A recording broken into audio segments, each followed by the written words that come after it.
So hey guys, welcome back to the channel. This is a story about what if Naruto awakens his demon blood. If you guys enjoy this what if, comment down below. And let me know before I start. Please do support for more awesome content. And leave a like and don't forget to subscribe to my channel. And also share this video with your friends. And check out the description. And check out my playlist. So let's start the video. Chapter 1, Blood of the Demon Lord. Ba-chan!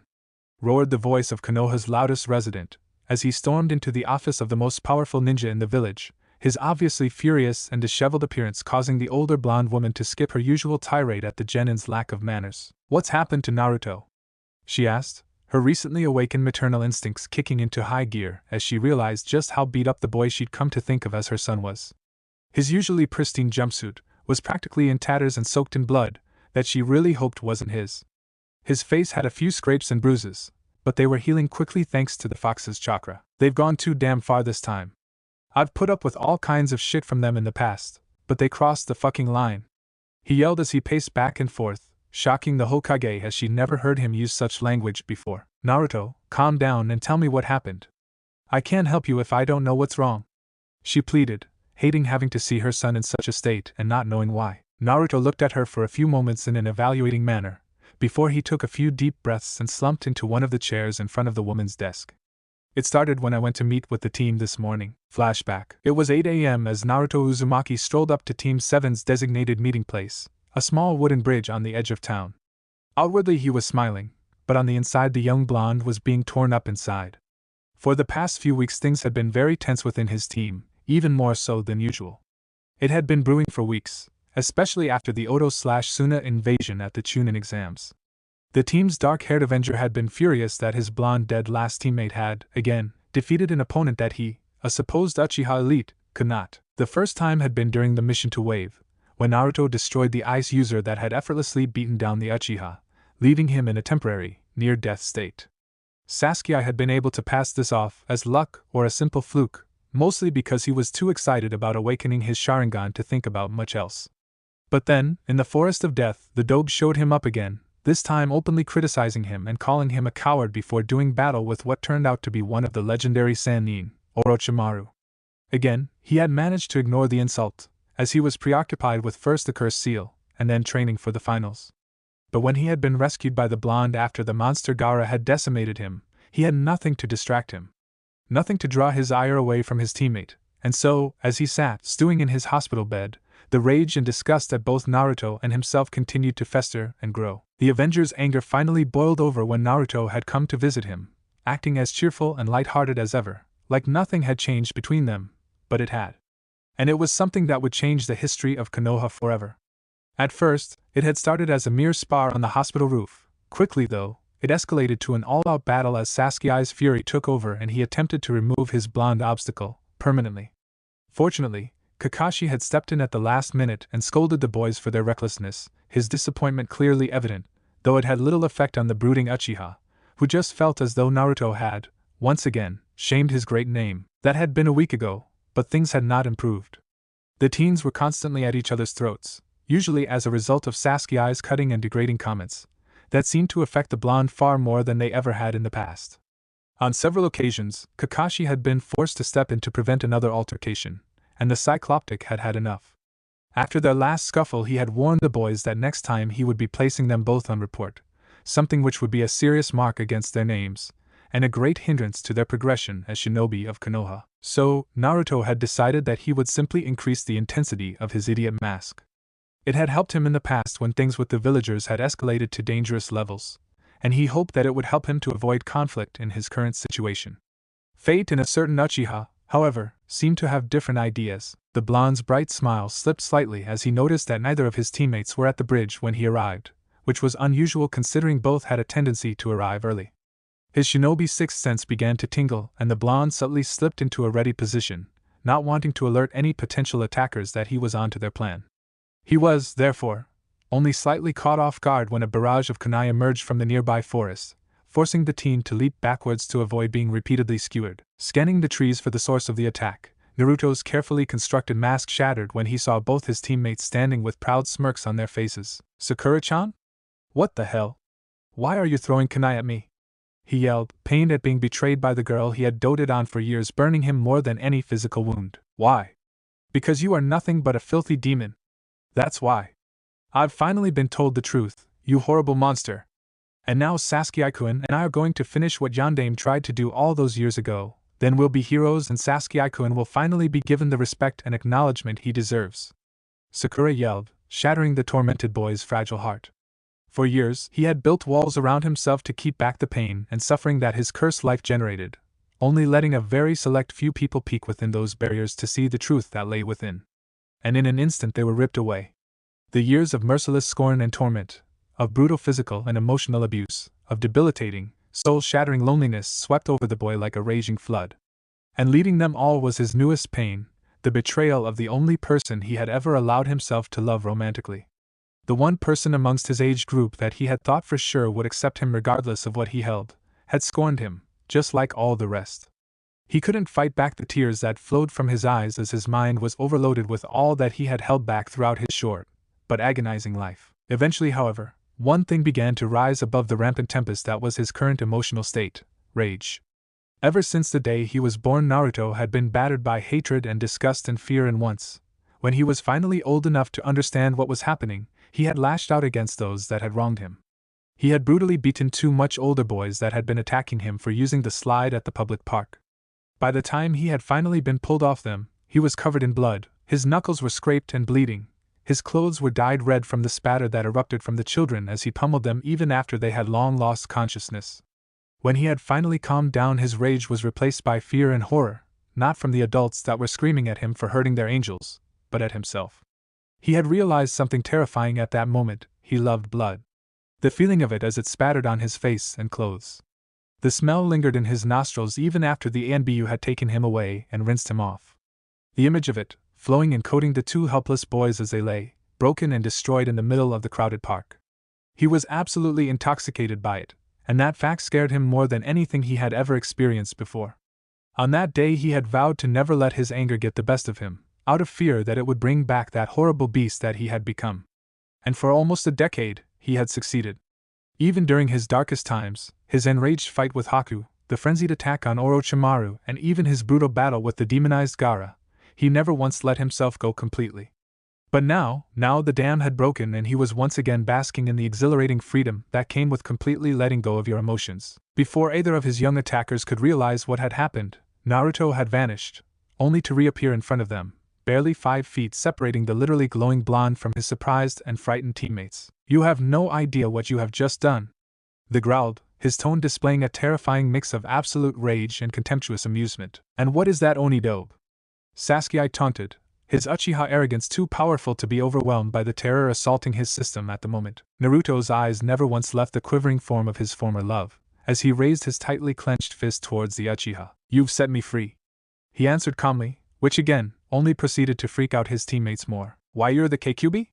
Sakura stuttered, all of her previous bravado long since dissolved as the reality of the situation became apparent. "Idiot, he always has been the Kyubi, he's just finally showing his true colors. Isn't that right, you demon scum?" Sasuke taunted, though his confidence in the situation had also notably decreased. "Me? Kyubi? And they call me the dead last," Naruto muttered, giving a grin that was a far cry from the good-natured ones of times past. This one was overflowing with contempt and hatred. "I am the container of the Kyubi, you fucking moron. If I was the real thing, don't you think that I would have slaughtered all of you vile, hate-filled cretins years ago? No, it is not the Kyubi you've awakened, it is the real Naruto Uzumaki, and for you too, that is much worse." Sakura's eyes widened in both fear and confusion, while Sasuke's smirk regained some of its confidence. "And what could you possibly do to us? Even Sakura can beat you. What makes you think you stand a chance?" His voice was cut off as the air was driven forcibly from his lungs, shortly before he was violently launched into a tree that had been over 20 feet away. What the hell happened? The fallen Uchiha thought frantically as he gasped for air. He hadn't even seen the blonde move, but he could plainly see that Naruto was standing where he had been, with his clenched fist extended. "You punched me?" Sasuke yelled, though due to his lack of breath, it came out as more of a gasping yelp. "Wow, impressive insight. Did you come up with that all by yourself, or did someone give it to you like they always do?" Naruto taunted as he lowered his hand and stood in a relaxed position. "You son of a bitch!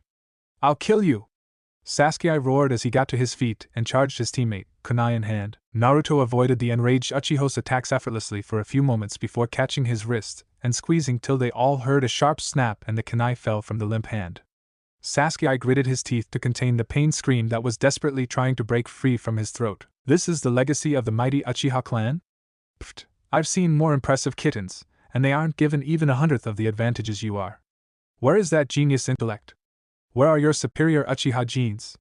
Where is your all-powerful Sharingan? Naruto taunted, before kicking Sasuke in the chest, sending him careening back into the same tree as before. Tell me, Sakura. Is he really that much greater than I am? Is he that much stronger? Or smarter? Or better looking? Please tell me, because, from where I'm standing, it looks like I've got your precious Sasuke-kun beat in every single way.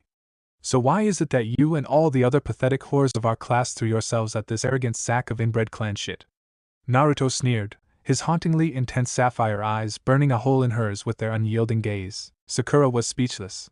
As recently as 2 days ago, if anyone, especially Naruto, had posed such a question to her, she would have literally beaten her answer into their skulls. But after what she had just seen and heard, what could she say? Was the Uchiha stronger? Obviously not. Was he smarter? Apparently not, since he had picked a fight with what he thought to be a demon, who he knew was stronger than him. Was he even better looking? Taking a hard look at the two teens before her, she was shocked with what she saw. Sasuke's pale and rather demented features were completely overshadowed by the passionate, exotic looks of the sun-kissed blonde, even in his stupid orange outfit, though if what she had been told was true, then he probably didn't have much of a choice about that anyway. His last question hit her like a blow from the Godame herself. Why did she, and everyone else, chase after Sasuke? He wasn't attractive, he's smart but not practically so, he's supremely arrogant, and has never displayed anything but scorn and contempt for everyone around him, even his superiors. The shocking truth finally leveled itself in the pink-haired girl's mind. There is no justifiable answer for how she and her classmates had acted. It was petty, foolish, and incredibly shallow, and it cost them all greatly. Of the 30 students that graduated from their class, only 5 were females, and all of them were at the absolute bottom of the ranks for practical skills.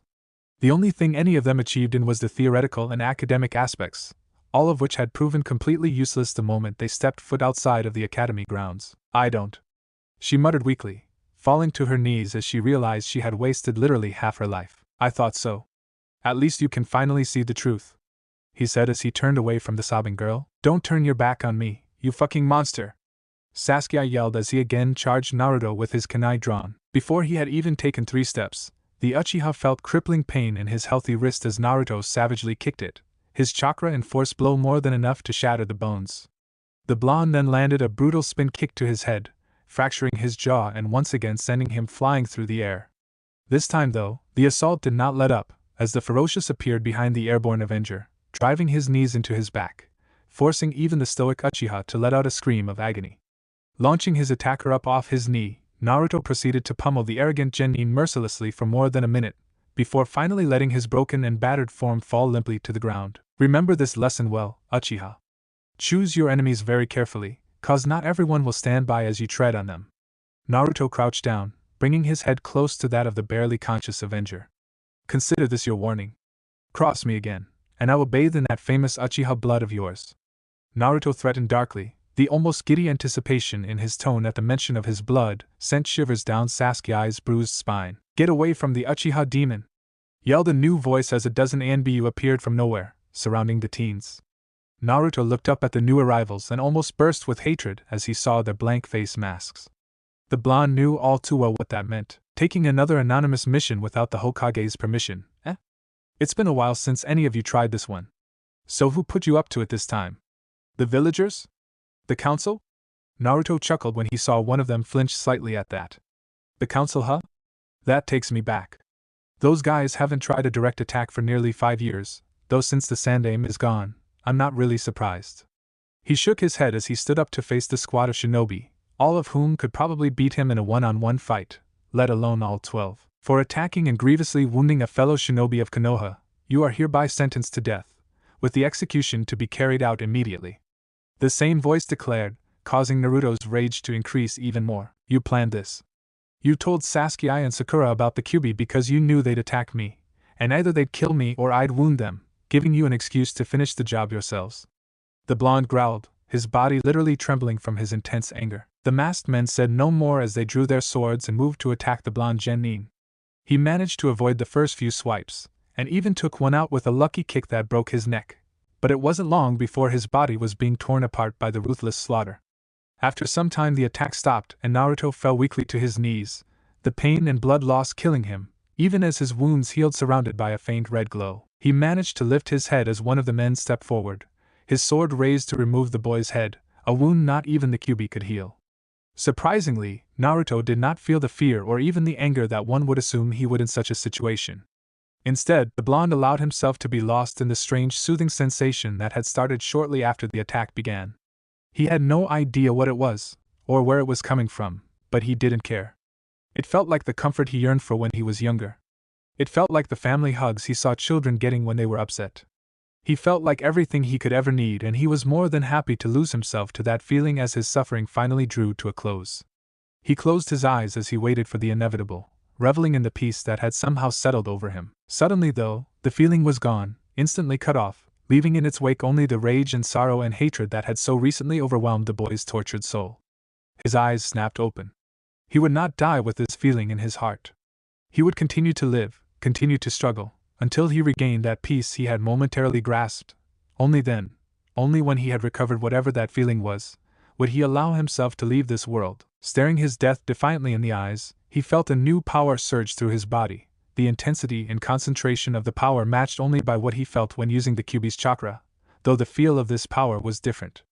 Kyuubi's demonic chakra was loaded with animalistic, uncontrolled rage, but this, whatever it was more controlled, more focused.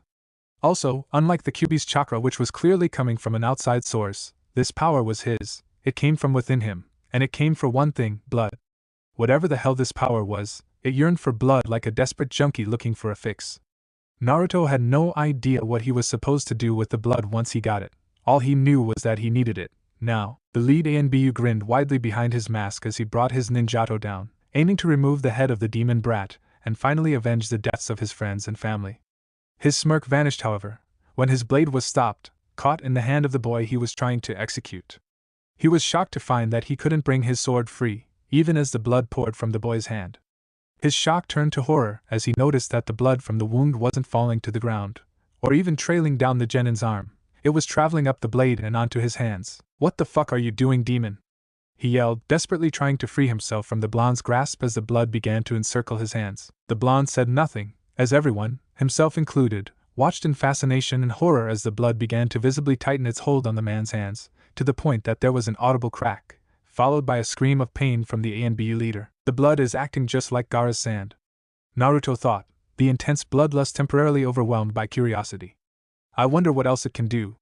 As if reacting to his thoughts, the blood suddenly relinquished its hold on the man's mangled hands, and leapt back to Naruto, spreading over his right shoulder like a second skin. "What the fu?" the man tried to exclaim, but was cut off as a spike impaled him between his eyes, shattering his mask and killing him instantly. Staring at the spike intently, Naruto was somehow both shocked and not surprised that it had stretched out from his bloody shoulder. The death of their leader seemed to snap the other ANBU out of their trances as they all took up their fighting stances, with a few of the more reckless ones charging the blonde directly.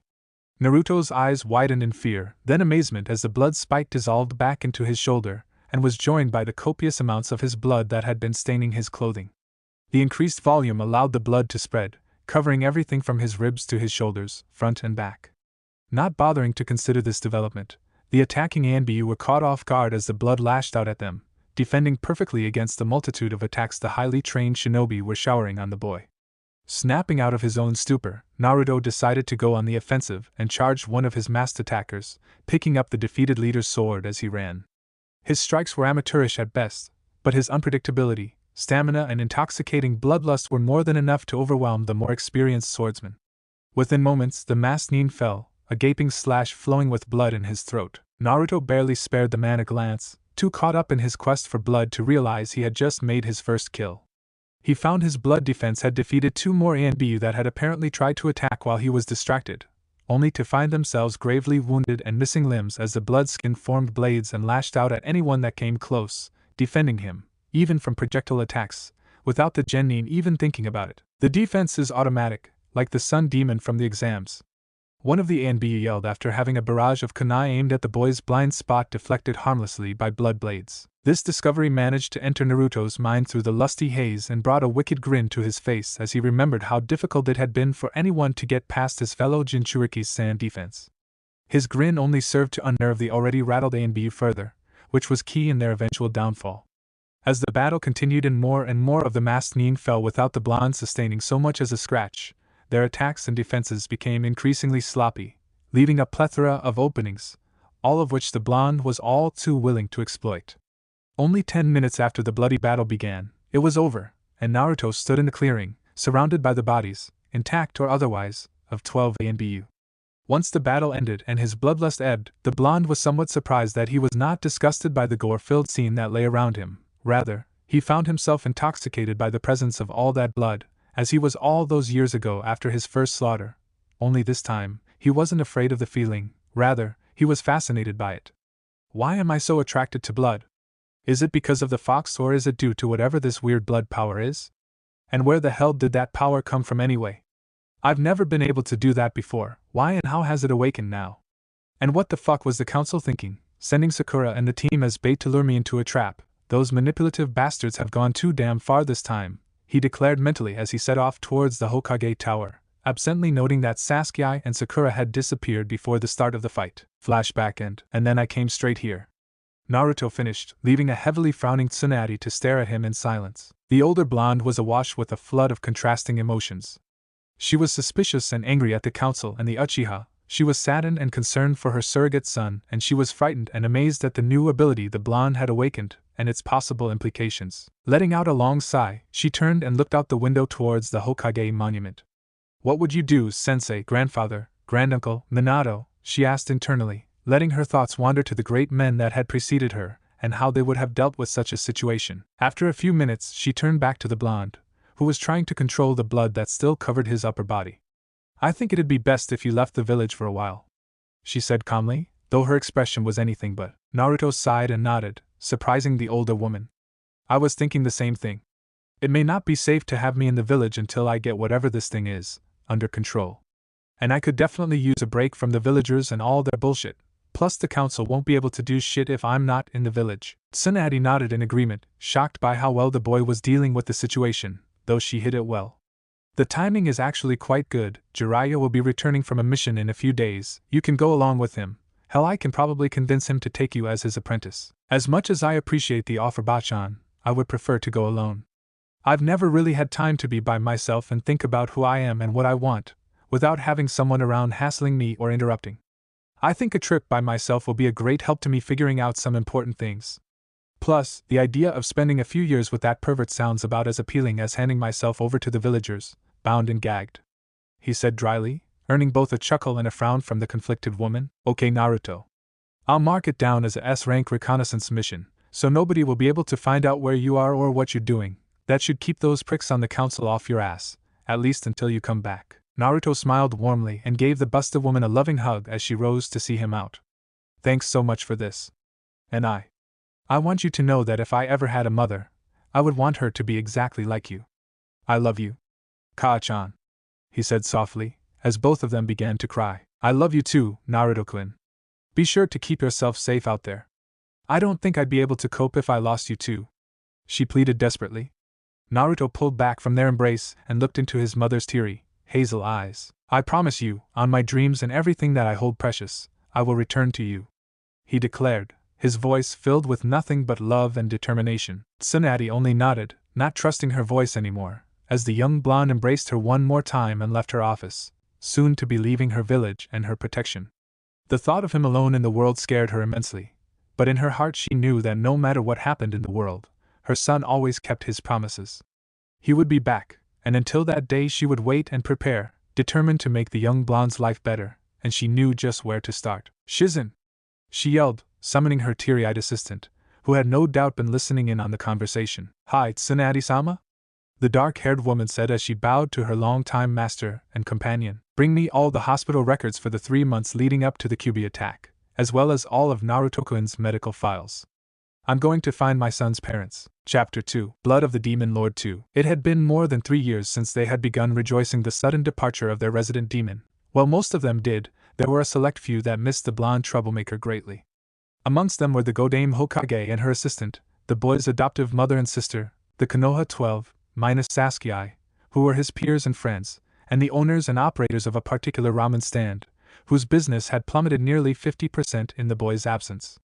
All of them waited anxiously for the day when he would return, all of them silently cursing the Hokage, who had not thought to put a time limit on the Genin's mission. It started like any average spring afternoon for the people of Konoha, but that was soon to change, as after 3 years, 2 months and 15 days, Uzumaki Naruto had returned to the village hidden in the leaves, and he didn't come back alone. Izumo and Kotetsu sat at their post in front of the main entrance to their home village, kicking themselves for having woken the Godame from her afternoon nap, the particular mistake that had earned them gate duty for a month. To pass the time, the two incredibly bored Chunin had begun playing I Spy. That was 3 hours ago. Now, Izumo, the slightly less moronic of the pair, was becoming increasingly fed up with his partner's incessant continuing of the childish game. Oh, I've got a good one. I spy, with my little eye, something beginning with, God damn it, Kotetsu, if you use tree one more time, I swear I am going to rip your he. It's not trees this time, it's something new. Something beginning with F. The blue-haired man announced proudly. Sighing and deciding he could humor his long-time friend one more time, Izumo looked around. Foliage? He asked, pointing to the trees lining either side of the road. No. It's got nothing to do with trees. What the hell starts with F? He yelled, his patience for the game having run out a long time ago. Kotetsu smirked victoriously. Freaky red guy. He stated, pointing towards 3 figures that had just become visible down the road, the middle one of which was wearing all red. First of all, you can't use adjectives in I Spy, that's cheating, you jackass. Second, just because a guy wears all red, doesn't make him freaky. In our business you can't judge people by how they look. Think about Guy, if you just looked at him, you'd think he was a demented idiot who. Guy is a demented idiot. Kotetsu replied flatly, regardless. You can't judge someone just by how they look. Say what you want, that guy is freaky, look at him. Kotetsu declared. Izumo sighed again before taking a better look at the red man.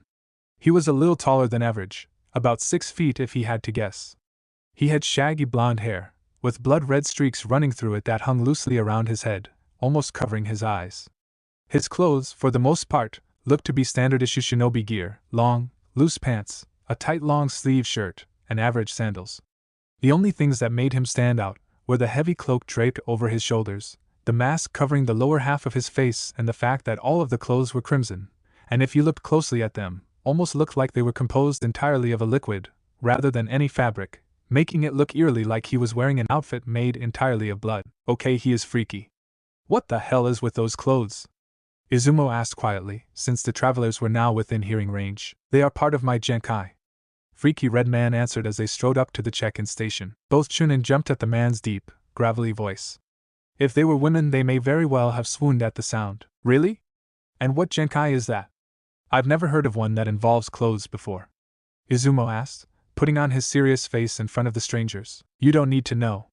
Now if you don't mind, we need to go, we have an appointment with the Hokage. Answered the person on Freaky Red Man's left, whose voice revealed her to be a woman, even though nothing could be seen under the heavy cloak and mask that she wore. All that could be seen was her very long, crimson hair that reached the entire length of her back. That, combined with the silky, almost regal sound of her voice, instantly led them to decide that she was both very hot and very important. I understand the need for secrecy, but all travelers must give their names and purpose of visit before entering the village. Izumo stated firmly, standing up to try and look more intimidating, though it clearly didn't work since the newcomers didn't even twitch. Look, you fucking piece of shit, we don't have to answer any of your fucking questions if we don't want to. Now fuck off, we have to see the blonde bitch. The third traveler cursed loudly, her voice also revealing herself to be a woman, though the contrast between her and the other female was like black and white. Her tone was sharp and grating, like someone who had grown up on the streets, as opposed to her companion, who sounded like she was raised in a castle or manor. Her hair, though not too dissimilar to the other woman's shade and length, was obviously less taken care of, as it was rougher and more untamed. Tayuya, calm down. We are all friends here, there is no need to be so hostile. The man reproached calmly, making the rude redhead take a deep breath and step back from the table. I apologize for my friend, she has a hard time trusting new people. As for our names, this is Tayuya-chan, and Akai-chan, and my name is Uzumaki Naruto. Both men visibly flinched at his name, and both of the women tensed, as if expecting an attack. "I assume that you have returned from your mission then, Uzumaki-san?" Kotetsu said, the reverence in his voice completely unexpected. "That is correct. So if you wouldn't mind letting us through, I would like to make my report," he said, unable to keep the confusion and suspicion out of his voice. "Of course. Please go right ahead. I'm sure Hokage-sama will be most happy to know that you have returned," Izumo said as he waved them through. The three travelers spared one final wary gaze towards the strange Chunin before entering the village. A short time later the three red travelers arrived at the Hokage Tower, and were met with similar reactions from the staff as they gave their introductions. Wanting to get to the bottom of what was going on, Naruto almost yelled in joy as he set eyes on the familiar face of the Hokage's personal assistant and companion, Shizunichin. He called as he bounded up to the woman and wrapped her up in a tight hug, nearly scaring her half to death as she hadn't recognized who was embracing her. "Hey, let me down this instant!" she yelled, struggling against the large man's powerful hold. Naruto let her down gently and looked at her with sadness and confusion. "Shizunichin, aren't you happy to see me?" It only took a moment for the woman to realize who it was that was looking down at her, his sapphire blue eyes leaving no doubt about his identity. "Naruto-kun?" she gasped, almost unable to accept the drastic change that her little brother had undergone in only 3 years. He nodded and was instantly brought back into a hug with the now crying woman. "It's so good to see you again, Naruto-kun. Things just haven't been the same since you left." The tall blonde smiled warmly and rubbed the somewhat hysterical woman's back soothingly, whispering comforting words in her ear. The moment was interrupted by the sound of two angry women clearing their throats loudly. Instantly, Naruto's head snapped up and he looked over to see his two companions glaring at him with barely contained rage. Sweat dropping at their murderous looks, he stepped away from the recovered Shizun and rubbed his head sheepishly. Sorry Akai-chan, Tayuya-chan. This is Shizunichin, she's Ba-chan's assistant and one of my dearest friends." "Shizunichin, this is Akai-chan and Tayuya-chan there, his girlfriends," Tayuya interrupted grumpily. The black-haired woman looked between the two women and Naruto a few times, her mouth open in a shocked gape. "Be both?" she stuttered. "It's a long story. Why don't you come in with us when we explain to Ba-chan, that way you can hear the whole thing?" Naruto suggested, walking over to his women and putting an arm around each of them in what he hoped was a placating manner. Shizun gave a nod and they all entered the Hokage's office, not bothering to knock. "Who the hell are you? And what do you think you're doing barging in here like that?" Tsunade yelled, her tone somehow even grumpier than Naruto remembered, causing him to sweat drop lightly. "I'm offended you don't recognize me, surely I haven't changed that much." "Ka-san," Naruto said with a fake hurt expression that the woman could only identify thanks to years of dealing with a certain mask-wearing, porn-reading. "And Naruto-kun?" she stammered out, already having leapt the desk and begun inspecting the tall man, moving faster than any of them thought she was still capable. "In the flesh.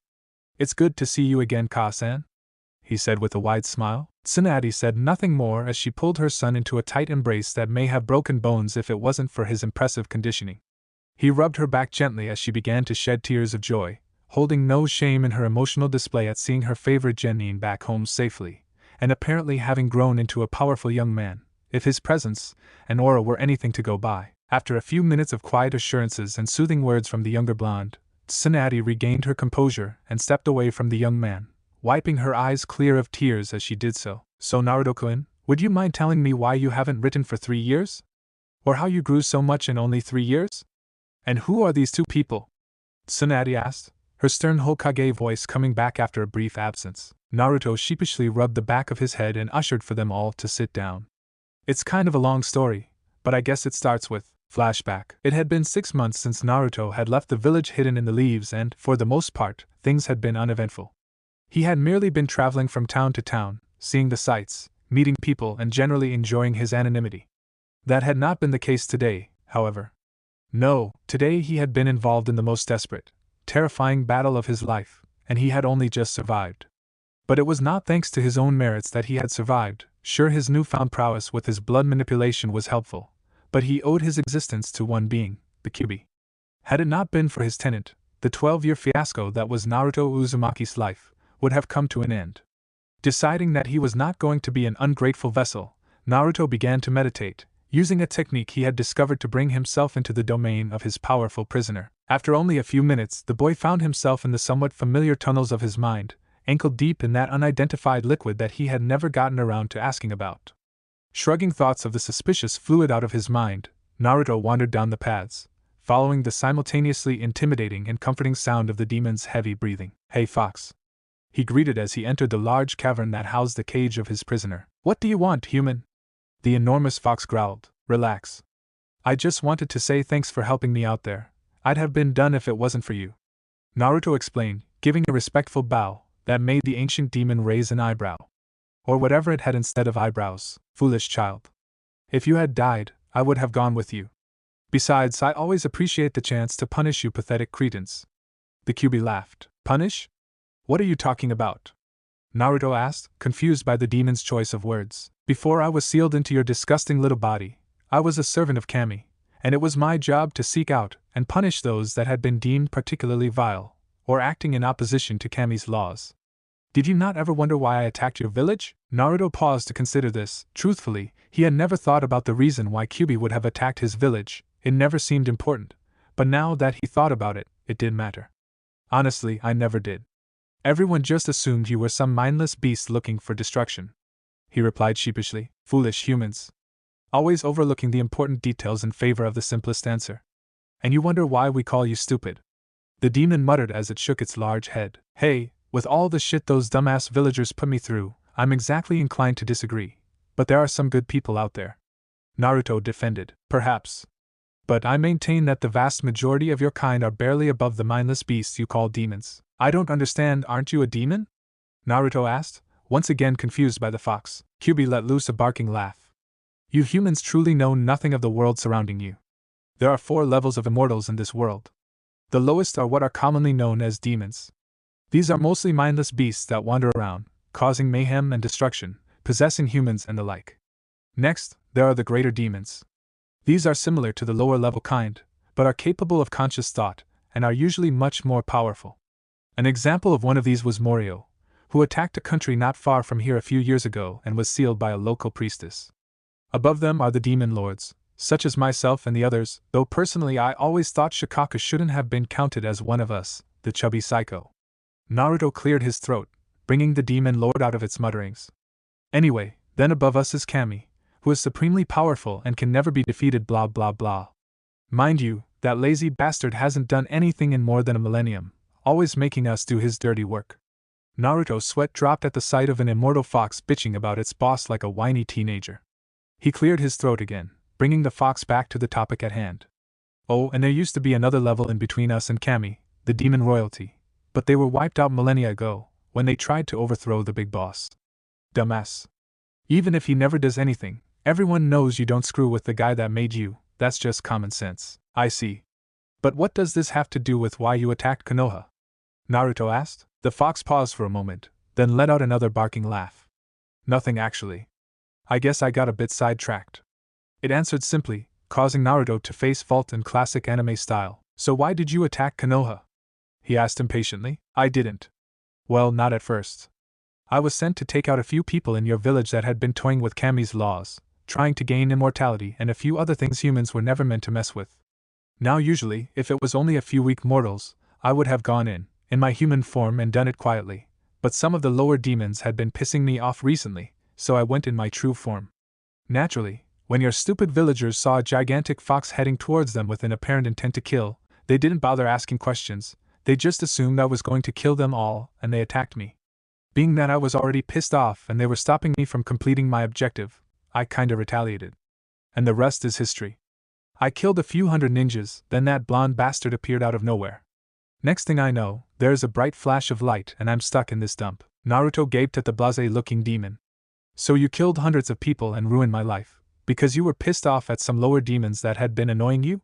The shocked boy yelled. "Well, when you put it like that, I sound like a total ass, but yeah, that's the basic gist of it.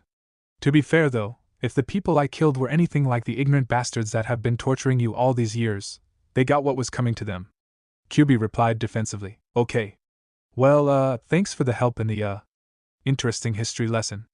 But I'll just be on my way," Naruto said as he started to leave his mindscape. "Sure thing, little one, drop by if you ever want to chat," the fox declared in an eerily chirpy tone. For the next few months, Naruto continued his travels, continually working on increasing his control over his blood ability. In one of his increasingly common discussions with his tenant, the Kyuubi had suggested that he try keeping the blood attached to his body, so he wouldn't have to keep cutting himself whenever he wanted to use it. Naruto had agreed it was a good idea, but had quickly learned that if he didn't keep the blood in near constant motion, it would dry out, and he would be left, caked in a useless rusty brown crust. It had taken him a few weeks to be able to do it subconsciously, but once he did, it proved to be incredibly useful, since it not only made the blood more readily available, but it also served as controlled training, as he would often practice changing the properties of his weapon, shifting it between its completely liquid and hardened, almost metallic, states. He had found, during an experimentation session, that he could get the blood to take almost any form or quality, so long as it was attached to him. As soon as the connection was severed, it would revert to its natural, fluid state. This was disappointing as it meant that he couldn't use it as a projectile, and if someone ever managed to get the blood away from him, it would be useless. During his next chat with the Kyuubi, they had discussed this development, and decided that he could avoid the projectile limitation by simply increasing his volume of blood. Then he would be able to stretch it much further, increasing his range and reducing the need for projectiles. So, under the supervision and advice of his demonic companion, he had begun bloodletting, as much was safe, and had managed to drastically increase his blood stock, as he'd begun referring to it. This increased capacity brought with it another issue. Previously, when not in use, the blood would remain under his clothes, a sort of second skin that wasn't visible from the outside. Now, though, there was far too much to be spread over the hidden sections of his body without making it quite thick and making him look rather misshapen, with a torso and legs, but lean arms and head. Once again, it was one of his conversations with the Kyuubi that provided the answer. The fox had jokingly suggested that the blood was similar to its fur, and that he should simply go all natural, and while he had initially disregarded the idea as another of the strangely childish fox's jokes, he had realized that it actually wasn't that bad an idea and had abruptly left the mindscape to test his theory. He was pleased to find that, after a few failed attempts, he could actually form the blood into what looked and felt just like real clothes, albeit they had to be red since he couldn't manage to change its color, like he could everything else about it. After experimenting with his newfound ability, Naruto finally decided on making only his top out of the liquid, and leaving the rest of his outfit real clothes, since he didn't want to be caught without pants if he lost his concentration sometime. As the time passed, however, and his store increased even further, he was forced to make additions to his outfit. He started with smaller items, like gloves and sandals, then a mask like Kakashi, but eventually he simply had too much and was forced to take the final step, replacing his pants, though he always wore real underwear, just in case the worst happened. He had found, much to his surprise, that he felt far more comfortable when wearing his blood clothes than he had ever been in real clothes, almost as if it was only natural for him. Kyuubi suggested it must be a part of his ancestry, since the feeling he described was similar to when it returned to its true form after being in human form for a while. Whilst the idea that this was his natural form intrigued Naruto, he had no way of knowing if it was related to his ancestry, since he had no idea who his ancestors were. Flashback pause. Wait, does that mean that the clothes you are wearing now are all made of blood too? Tsunade interrupted. Naruto nodded as his cloak and top reverted back to their blood shapes and formed into a set of giant bat wings off his back, leaving his muscled torso exposed to the hungry eyes of Akai, Taiya and, surprisingly, Shizen. Well, that answers that, Tsunade muttered, throwing a book at her drooling assistant. Anyway, so after that, flashback continued. Another few months passed without much of an event, aside from Naruto having to adapt his clothes to facilitate more storage. That is, until the night of October 10th, Naruto's birthday and the 13th anniversary of the Kyuubi's attack on Konoha. Having been overcome by painful memories of birthdays past, Naruto had sought the company of the being that had become the boy's dearest and closest friend, the Kyuubi. When he walked the familiar pathways of his mind, however, something was noticeably different. At first the boy couldn't identify what it was, but after a few moments it struck him, he couldn't hear his friend's deep, soothing breaths. Alarmed and afraid that somehow, something had happened to his companion, Naruto frantically sprinted through the corridors till he found himself in the Kyuubi's chamber. Only now, there was no sign of the demon lord, only a tremendous, empty cage. Ignoring the nagging voice in the back of his mind that warned it might be a trap, Naruto quickly passed through the enormous gate's bars and found himself, for the first time, inside the cell of his prisoner. It had been an unspoken rule throughout the growth of their friendship that they wouldn't mention either of them entering or exiting the cage, since both knew that it would disrupt the fragile trust that had been built between them. And since it was always so dark, the blonde boy had never seen inside of the cell that his friend was forced to live in, and now, he almost wished that it had stayed that way. It was completely bare, containing nothing that could be considered a comfort or source of entertainment, just hard, wet, stone floors, walls and ceiling. There was absolutely nothing in the enormous space, except for a small, hunched figure in one of the corners. Taking more notice of the, now screaming, voice in the back of his mind, Naruto approached the figure cautiously, inwardly cursing the lack of light as he couldn't make out the form's features. In obvious response to his thought, an ethereal light swelled in the room, bathing everything in a gentle glow, like a candle or fireplace in a dark room. The figure, now revealed to be a beautiful, red-headed woman, flinched at the appearance of the light and spun around to face the surprised Naruto, who couldn't help but stare at the woman's angelic, naked form and 9, long, fur-covered tails. "Kyubi?" he sputtered disbelievingly. "Naruto-kun?" She gasped before wrapping her tails around herself for some level of modesty, though it didn't help much as it just made her look more alluring to the shocked teen. What the hell?" Naruto asked dumbly, unable to form his frantic thoughts into a more complex question. "So, this is my human form. Surprise?" The woman joked with a nervous chuckle. Naruto just continued to gape at her, his previous question being the most his rebooting mind was capable of. "I guess you're a little surprised that I'm a woman, huh?" she asked, getting a stiff nod from the blonde, who had finally managed to close his mouth. "Why?" he asked, after regaining more of his consciousness. "Why didn't I tell you?" "Well, when you first came in, I thought you were going to be like every other ignorant human, so I figured it would be better to deal with you in my fox form, even though this is my natural body. In truth, I only used the fox form when I was trying to intimidate people, or in a particularly nasty battle. 90% of the time, I chose to stay in this form. Do you have any idea how hard it is to live as a 100-foot-tall fox? Normal things like walking around or taking a bath are hell, so I usually stayed like this. But then we started to become friends and I was afraid you would be angry if you found out I've been lying to you this whole time," she said sadly, hanging her head. Naruto smiled and walked over to the gorgeous woman, pulling her into a comforting embrace. "And you call us humans stupid? What part of having an unbelievably beautiful naked woman as my best friend was I supposed to be angry about? This is actually a huge relief. For the last couple of months I'd been worried I was turning gay or whatever it is when you like animals, since I keep having these dreams and fantasies of us in a relationship." Naruto explained with a light chuckle. "You're serious?" she asked in a surprised tone. "Of course. I thought you could read my thoughts, I assumed you knew. No, all the seal lets me do is monitor what is happening right now on the outside.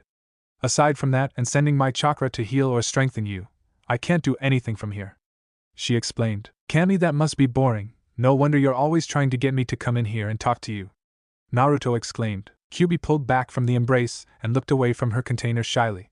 "Actually, that's only part of it. I really like spending time with you," she admitted sheepishly. "Wait, as in, that's right, I like you too," she interrupted. Naruto gaped at the beautiful woman again, unable to comprehend what she had just confessed. "As in like? He asked, getting a frustrated sigh from the woman, who suddenly turned back to him and locked him in a passionate kiss. "Does that answer your question?" she asked with a smirk, as she saw his flustered expression. "I don't know, you might have to do it again, Kyubi-chan," he replied with a matching smirk as he snapped out of his daze. Her grin only widened at his playful statement, and she leaned back into his body. "Well, if I have to. And for the record, my name is Akai, not Kyubi," she declared before pulling him into another world-shattering kiss. Flashback pause. Tsunade and Shizen gaped at the people in front of them, though they were looking at different people. "You kissed the Kyubi?" Tsunade yelled, but she was drowned out by Shizen's even louder scream. "Akai-san is the Kyubi?" she shrieked, drawing her master's attention before it shifted back to Naruto and his female companions. "Yes, but can you keep it down? We're trying to keep it a secret," he replied sternly. "Would you mind telling me what the hell you were thinking of starting a relationship with her? And why and how is she not sealed inside of you?" Tsunade asked, and though she kept her voice level, everyone could feel the anger radiating off her. "Calm down, Tsunade-san. I assure you I mean you no harm, and even if I did, Naruto-kun is more than powerful enough to restrain me," Akai assured, calming the Hokage considerably. "Is that true, Naruto-kun? Are you more powerful than she is?" the blonde Kunoichi asked. Naruto nodded seriously. "It's a byproduct of how Akai-chan was released, you see." Flashback continued. It had been 3 months since Naruto had begun his relationship with his tenant, and in that time they had grown considerably closer. Emotionally, you can't get closer physically than literally living inside the one you love. As they often did, the couple was passing the time lying on the grassy hills that populated the redesigned cage of the Demon Lord, simply enjoying each other's company. "It sucks we can't do this in the real world," Naruto grumbled, realizing that he would have to leave soon, lest he risk someone finding him and proclaiming him to be in a coma, as had happened quite a few times since their relationship began. "True, But we both know the only way for that to happen is if I were somehow let out, and I don't think that damn Yondaime seal is going to let that happen anytime soon.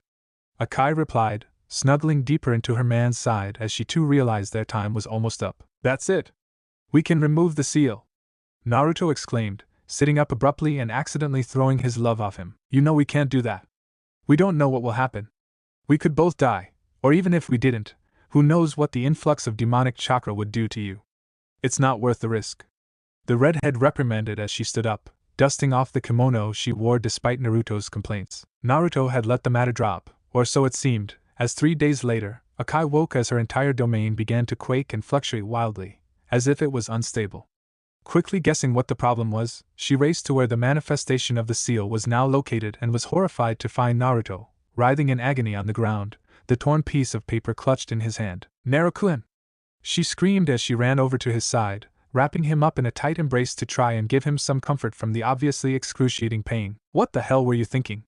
She yelled as he continued to convulse and tremble. I finally found it again, he muttered before he passed out from the pain, leaving the terrified demons to cry and pray as everything began to fade. Naruto awoke abruptly 2 weeks later to find himself enveloped in the comforting feeling that he had searched almost a year to find. Turning his head, he was delighted to find the sleeping form of the woman he loved laying next to him, her lithe body draped over his, giving him that indescribable feeling of security and warmth that came from being with the one he loved and who loved him. He had recognized the feeling the first time that he and his tenin had embraced. It was the same one that had soothed him, however briefly, during his fight with the ANBU. And now that he had it back, he vowed to his very soul that he would not let anything take that feeling away again, no matter what the cost.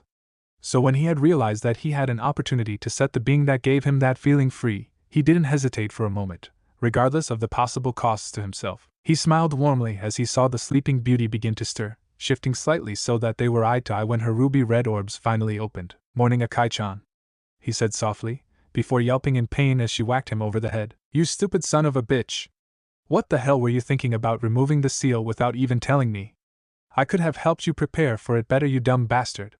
She yelled, getting into the mount position and thumping him repeatedly on the chest, or at least she would have, but she found herself completely restrained by vine-like appendages of blood that extended from the blonde's chest. Absently, he noted that his blood had not reacted by itself since that fight where his demon love had saved him, and wondered why it was doing so now, but shrugged it off when he noticed the half-furious, half-concerned look that Akai was giving him. I know you are upset, Akai-chan, but I am not going to apologize because I don't regret what I did. Since my blood is here and so are you, that means that you are on the outside, and since I don't see Kami yelling at you for slacking at your job, I know we aren't dead. Which means that you are free and we got away without any serious consequences, he declared with a proud smile, that quickly faded when he saw her look away from him. What's the matter? He asked, ordering his blood to release its hold on his girlfriend. That's not entirely true, she muttered softly. Naruto gently turned her head to face him and leant in, giving her a chaste, but loving kiss. Whatever has or will happen, is worth it for this moment, he declared tenderly. She gave a weak smile, but Naruto could tell that she was forcing it. What is this terrible thing that is so bad that it would ruin such a perfect moment? He asked. The red-headed woman sighed and gazed deeply into his eyes. There were some complications. Like what? Naruto asked, curious, but obviously not worried. After you removed the seal, my chakra began flooding your system, as we knew it would, but your reaction was more intense than I had anticipated. I managed to retain a little less than half of my power as I was ejected from your body, but the rest of it was almost enough to kill you. If I had taken any less you would have died, regardless of your special circumstances, she explained gravely. Naruto creased his brows in confusion. What circumstances? Akai let out another sigh before taking a calming breath. Your body, unlike a normal human's, was not shredded by the excess of demonic chakra. The only reason that I can think for this would be if you had some kind of natural tolerance for it, and the only way for that to be true is if you have powerful demonic ancestry. What? You mean one of my ancestors was a demon?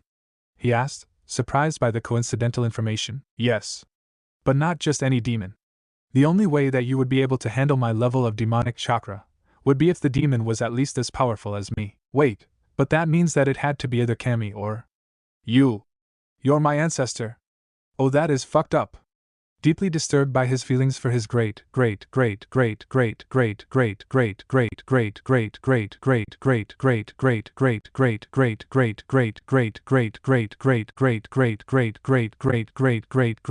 grandmother. Me? No, I've never. You know, with a human, so it couldn't be me, she assured, getting a relieved sigh from the panicked teen. But if it wasn't you, doesn't that mean that it has to be Cammy? That lazy bastard? Please, he's too lazy even to do that. Besides, he's above such pleasures. Or at least that's what he'd like to think. I happen to know that he has a terrible weakness for. Focus! You were trying to explain something to me, remember? Naruto interrupted, making the woman blush slightly at getting distracted. Again. Right, sorry. No, what I was thinking was that it would have to have been one of the demon royalty. They were always resistant to Cammy's rules, so it's not surprising that they would have a few human descendants running around. Oh, I see. But what does any of this really matter? I mean, it's not like I'm a demon, so I can't be royalty, right? Naruto's cheerful grin died when she once again looked away from him. Actually, that's what I was getting to. When my demonic chakra overloaded your system, it apparently awakened your ancient demonic heritage, transforming you into a full demon. Akai explained fearfully, terrified of what his possible reaction might be. She was caught completely off guard, however, when he cheered loudly and leapt to his feet, accidentally throwing her to the ground in the process. Ah, what the hell? She yelled in surprise, only her demonic reflexes saving her from landing on her ass. Sorry, Akai-chan, I just wanted to see if I got any cool tales, or stuff like yours, he explained, rubbing the back of his head sheepishly. I'm not sure.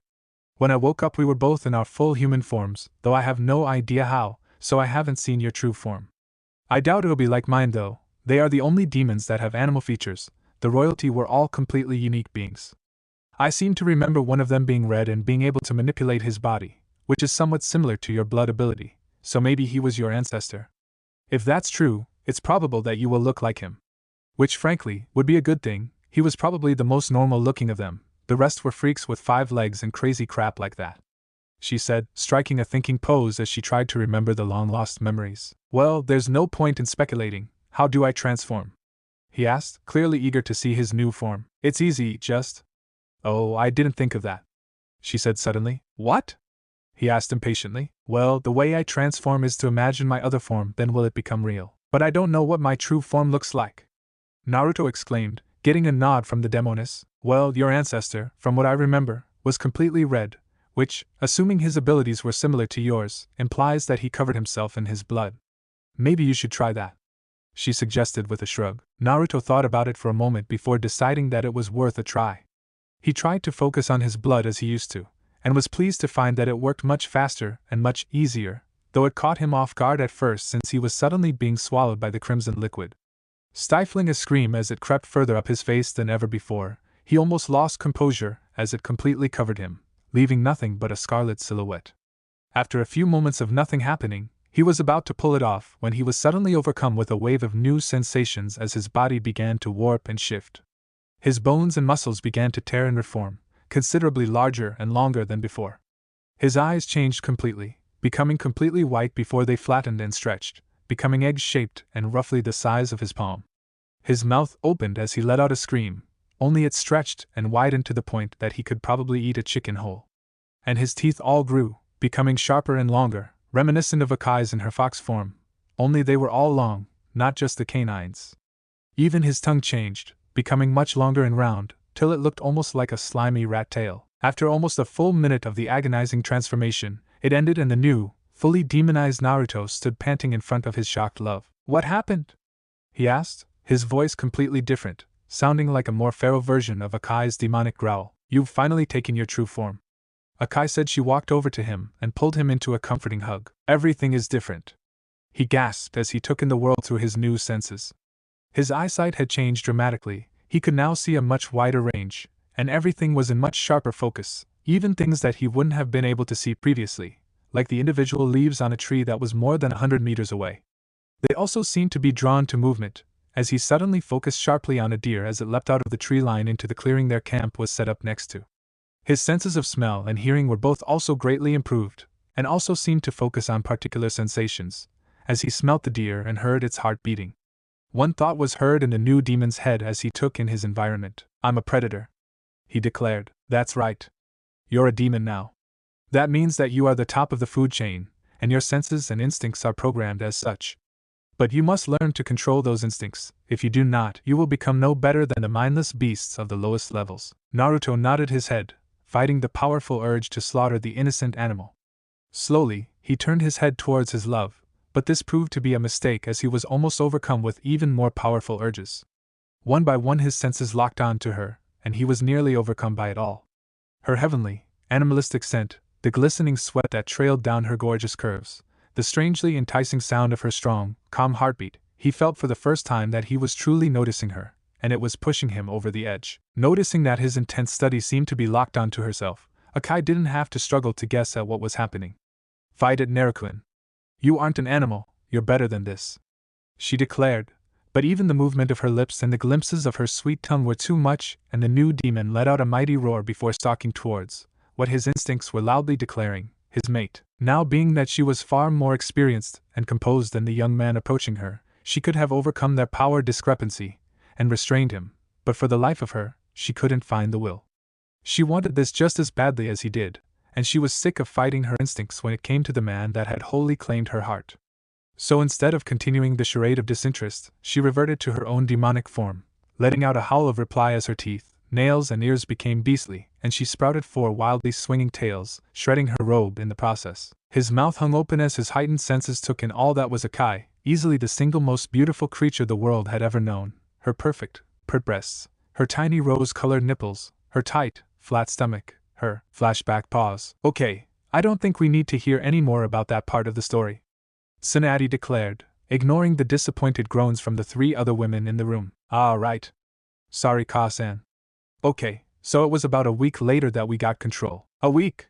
Tsunade yelled, sparing only a glance to her apprentice, who had fainted with a perverted grin and nosebleed. What can I say? Demons do it right, Akai declared proudly, getting a shake of the head from Tsunade. Anyway, so what happened next? The Hokage asked, not comfortable with the inappropriate thoughts this conversation was digging up about her son. Well, like I said, it was about a week later. Flashback continue. Having finally regained control of their urges, they decided that they needed to spend time exploring and mastering any new abilities that the transformation may have given the blonde. They had discovered that in his full demon form, as they had labeled it, it was as if his entire body was composed purely of blood. This meant that he could manipulate his entire body, not just the blood that covered it, as he was limited previously. The implications of this trait were not lost on either of them, and they spent almost an entire day exploring everything that this meant for the new demon. They had started with simple things, like extending his fingers, then arms, but had quickly moved right up to completely reshaping his body. He found that he could essentially transform into anything. Now, this may not sound too impressive considering one of the most basic ninjutsu is the henge technique, but unlike the henge, which is just an illusion, Naruto could physically change into anything. This meant that he could transform into a bird, and actually be able to fly, or into a fish and actually be able to breathe underwater. Granted, it would be a red fish of roughly his dimensions with weird eyes, but still. They also found that he had near-perfect regenerative ability, since as long as it was still attached to his body, he could merely reshape the damaged part without the damage, and on the off chance that something was actually severed from his body, if he re-established physical contact with it, he could absorb it back into his body and reform whatever was removed. Whilst Naruto had taken this knowledge to presume that he was immortal, Akai had quickly reminded him that they had not tried removing his head, and it was possible that doing so would likely kill even him. He had replied by absorbing his head into his body and dancing around like a headless idiot, inwardly shouting about how he was immortal. After she had regained his attention by whacking him where his head used to be, he calmed down, and she explained that, whilst demons may be very hard to kill, they are not immortal, so he should not become careless. He promised to do so, and retracted his head again, into what he had jokingly labeled his defensive mode. It was a few days later when the demonic couple had decided to move on. Deciding that it was best to travel in their human forms, they each transformed, but as the blood skin pulled away from Naruto's head, they were surprised to find that he did not revert back to his previous size, but instead only shrank slightly, to a 6-foot-tall muscular man, not quite as large as the 6'5" demon form, but considerably taller than his pre-demon self. Shrugging it off as a good thing, they decided why it didn't really matter, and set off on their way. A short time later, they found themselves in a small village, sitting in a restaurant eating a quiet meal, when they overheard an interesting conversation. Did you hear that the last Uchiha has left Konoha? A random civilian asked the man next to him, instantly gaining the attention of the demon couple that were sitting nearby. It's not really surprising after what that crazy bitch of a Hokage did to him. I heard that she had his bloodline and chakra sealed, so that he couldn't be a ninja anymore, then she had him locked up. Can you imagine doing that to the last Uchiha, and just cause he tried to save them from some demon that had been attacking the villagers? I tell you, this is why they should never have let a woman into a position with that much power, they're too easily swayed. The second man declared with a disgusted shake of his head. Flashback pause. He said what? Tsunade yelled as she stood, slamming her fist into her desk and almost splitting it in half. Easy, Kasa and I handled the situation, Naruto declared with a sadistic smirk. Flashback continue. Naturally, after the comments about his mother, Akai was forced to physically restrain her blonde lover from literally ripping the stupid man apart, but after his sexist statement, her grip somehow slipped and the full fury of the new demon was unloaded on the fat little man. After a few minutes, when there was little more than a red smudge where the man once sat, Akai decided that he had had enough. Grabbing her man by his blood-coated arm, she pulled him over to where the man's companion sat, quivering in a puddle of his excrement and his friend's entrails. Now, if you would be so kind as to tell me where the little Uchiha traitor went, I would appreciate that greatly. Akai purred, causing the shocked man to stare at her intently, the faintest hint of lust apparent in his disgusted gaze, but it was more than enough. Before he knew what had happened, his body was covered up to the neck in what appeared to be a giant fist made of blood that jerked him into the air, slamming him into the ceiling before beginning to constrict, cutting off his air and cracking several bones. Naruto, you can't kill him yet, we need to know where the Uchiha went so we can pay him a visit. The demoness cooed as she put a calming hand on her demonic love. Naruto looked back at her, his human form's blue eyes gazing intently into her blood-red ones. Fine, but the next guy to look at you like that is getting squished. I've always wanted to see why Gaara liked that technique so much. The blonde declared as he pulled back his blood, sending it back to his body where it reformed the cloak he had started wearing since the demonization had nearly doubled his store. Now, where did he go? Akai asked again, fighting back a snigger at seeing not a trace of lust in the man's eyes. He went to Otogekure. The Otokage sent his personal bodyguards to break him out of prison and escort him back to the village. Apparently all of them were killed when the Hokage sent out a squad of the Uchiha's classmates after him. They all came back heavily wounded and empty-handed however, so everyone assumed that he got away. The man replied, forcibly getting rid of the nervous stutter when he saw that it seemed to anger the strange beauty in front of him. So the Baka team actually went to the snake fucker? I guess we should go pay them a visit, Akai-chan? Naruto asked with a grin that made the terrified civilian faint. After a few weeks of travel and some advanced interrogation of a few Otonin they stumbled across, the demonic couple finally found themselves at the entrance to the bunker that currently contained Orochimaru and his latest love slaw apprentice. So, what do you reckon, Akai-chan, silent and stealthy, or loud and nasty? Naruto asked as he looked over the inconspicuous hole in the ground that was the entrance to Otogekure. The ancient demoness struck a thoughtful pose for a few moments before grinning widely. You know that being stealthy was never my style, and it certainly isn't yours. Let's go loud and nasty, she declared as she shifted to her true form, gaining a wicked grin from her lover as he did the same. Man, that feels better. I totally get what you meant when you said it sucks to be a human. I feel so weak in that form, Naruto declared as he rolled his joints, though it was impossible for them to become stiff in this form. Akai just smirked as she stretched her new appendages. Told ya. Now let's get to this. If I'm forced to look at that sexy red ass of yours much longer, we're gonna get distracted again. She purred as she leapt into the hole, a chorus of quick screams rising shortly after. Music to my ears, Naruto sang as he shifted his form slightly before following after her, not wanting to get his ample frame stuck in the narrow tunnel. His feet hit ground after a short fall and his impressive demonic eyes revealed a small tunnel, currently containing his love and 2 dead Chunin. You didn't save one for me?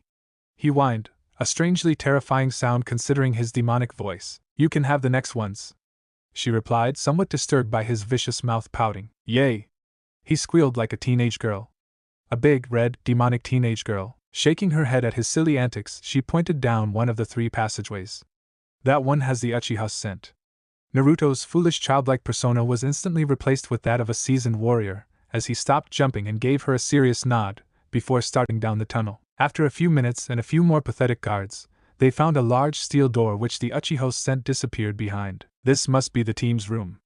The snake fucker would want the best security on his precious Sasuke-kun. Kami, the similarities between him and the Konoha Council are disgusting, Naruto muttered as 2 3-foot-long blades sprouted from each of his forearms, the sharp edge running from past his elbow to a foot past his fingertips, where they ended in a vicious serrated curve.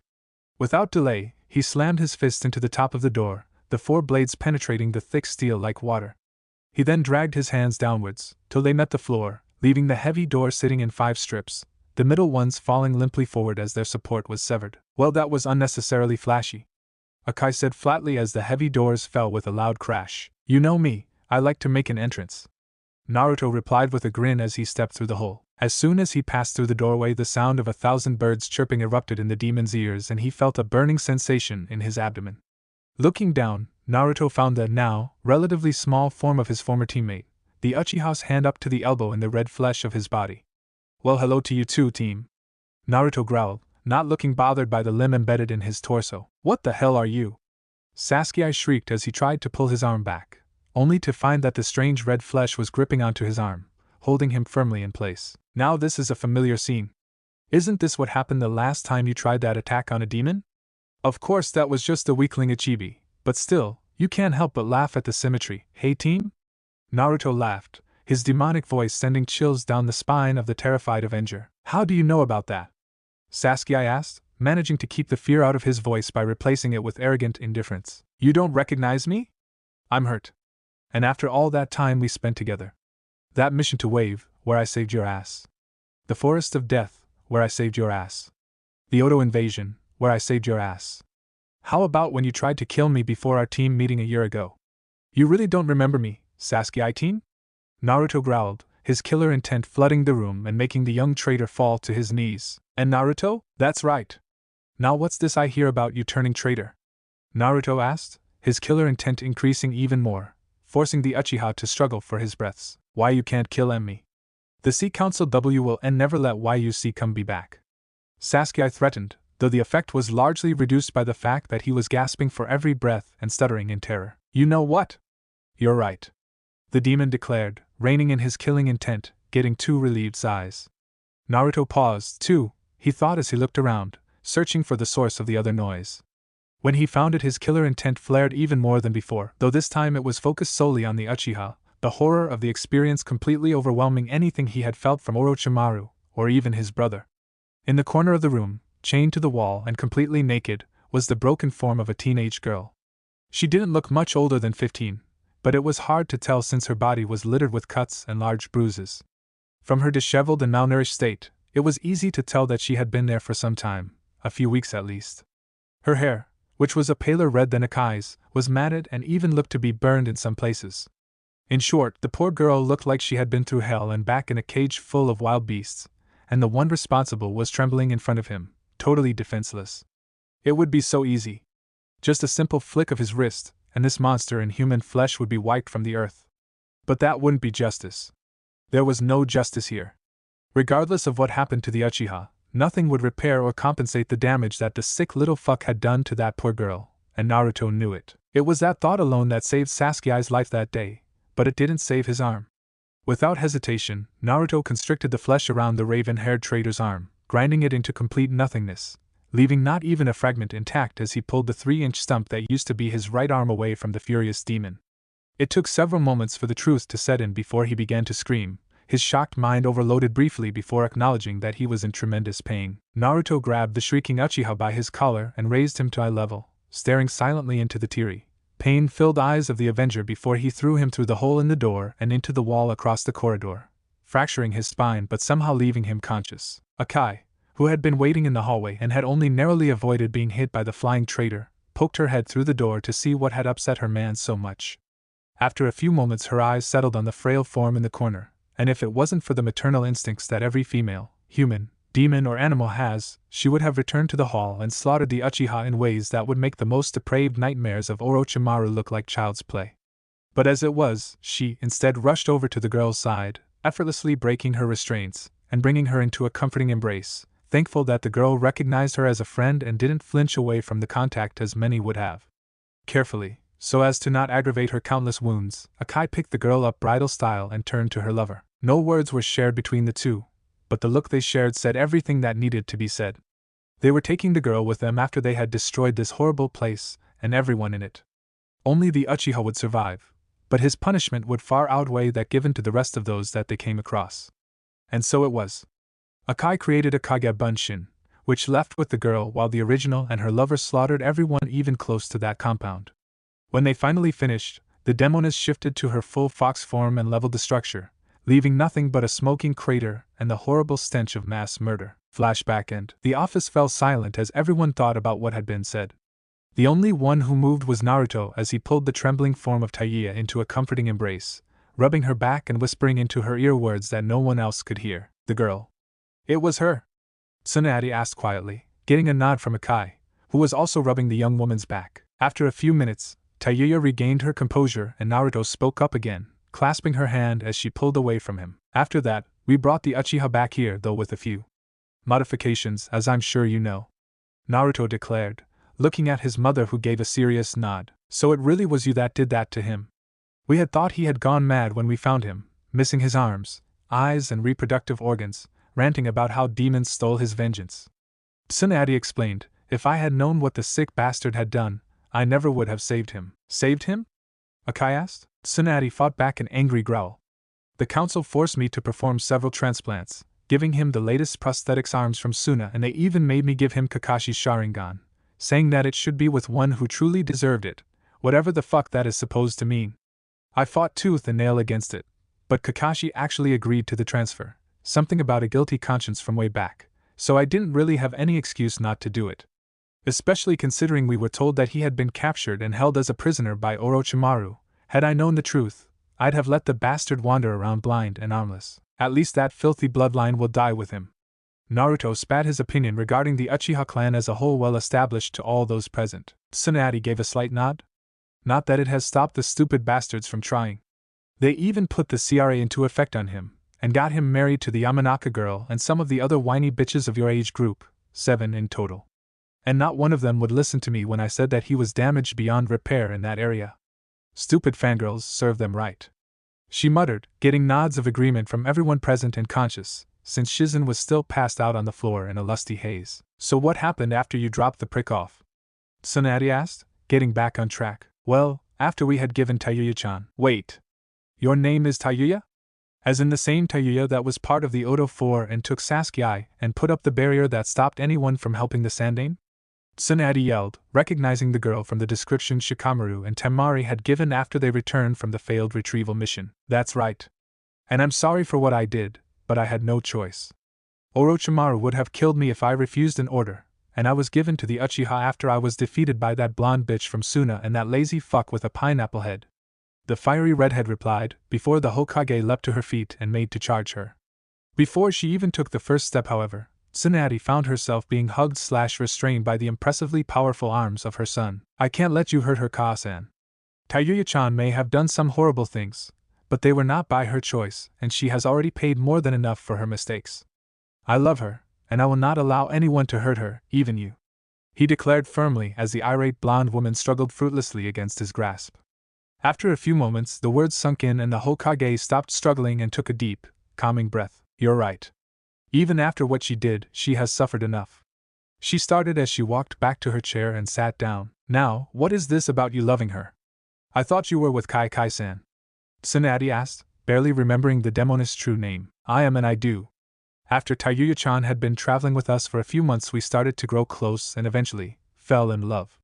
Naturally, it was a bit difficult at first, but we've gotten used to it, and now we're just a big happy family, right, ladies?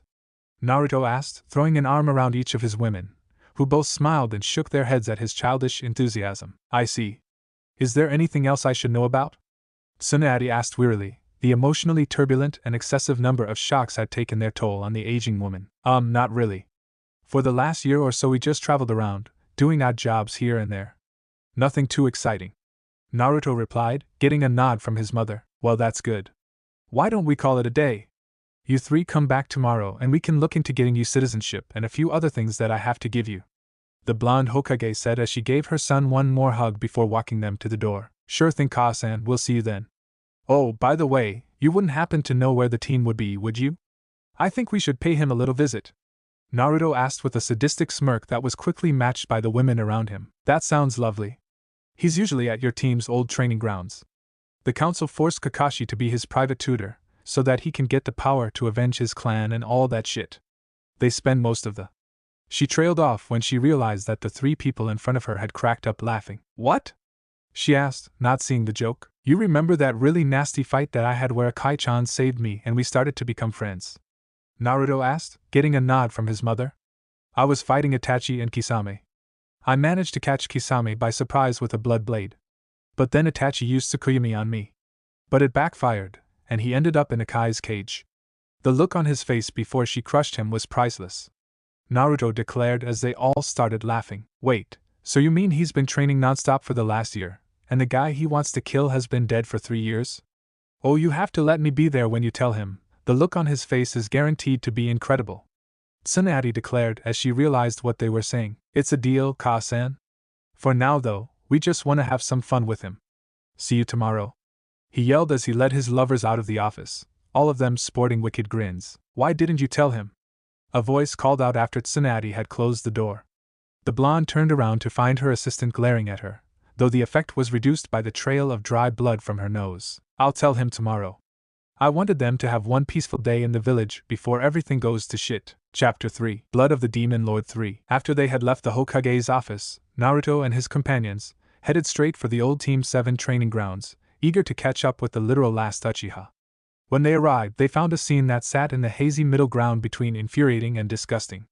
In the middle of the training ground, performing one technique after the other, was Kakashi Hatake, his 8 now level across his forehead, with an eye patch covering his left eye. This was not what made the 3 newcomers angry, however. It was the fact that, standing a few feet away from him, copying every technique with his donated eye, was Sasuke Uchiha, a superior smirk plastered across his slightly scarred face. Is this how you always trained when we weren't around, Kakashi? Or is this a new thing? Naruto asked as they walked up. They would have cheered at the terrified expression on the Uchiha's face if they weren't so pissed off at the moment. And Naruto?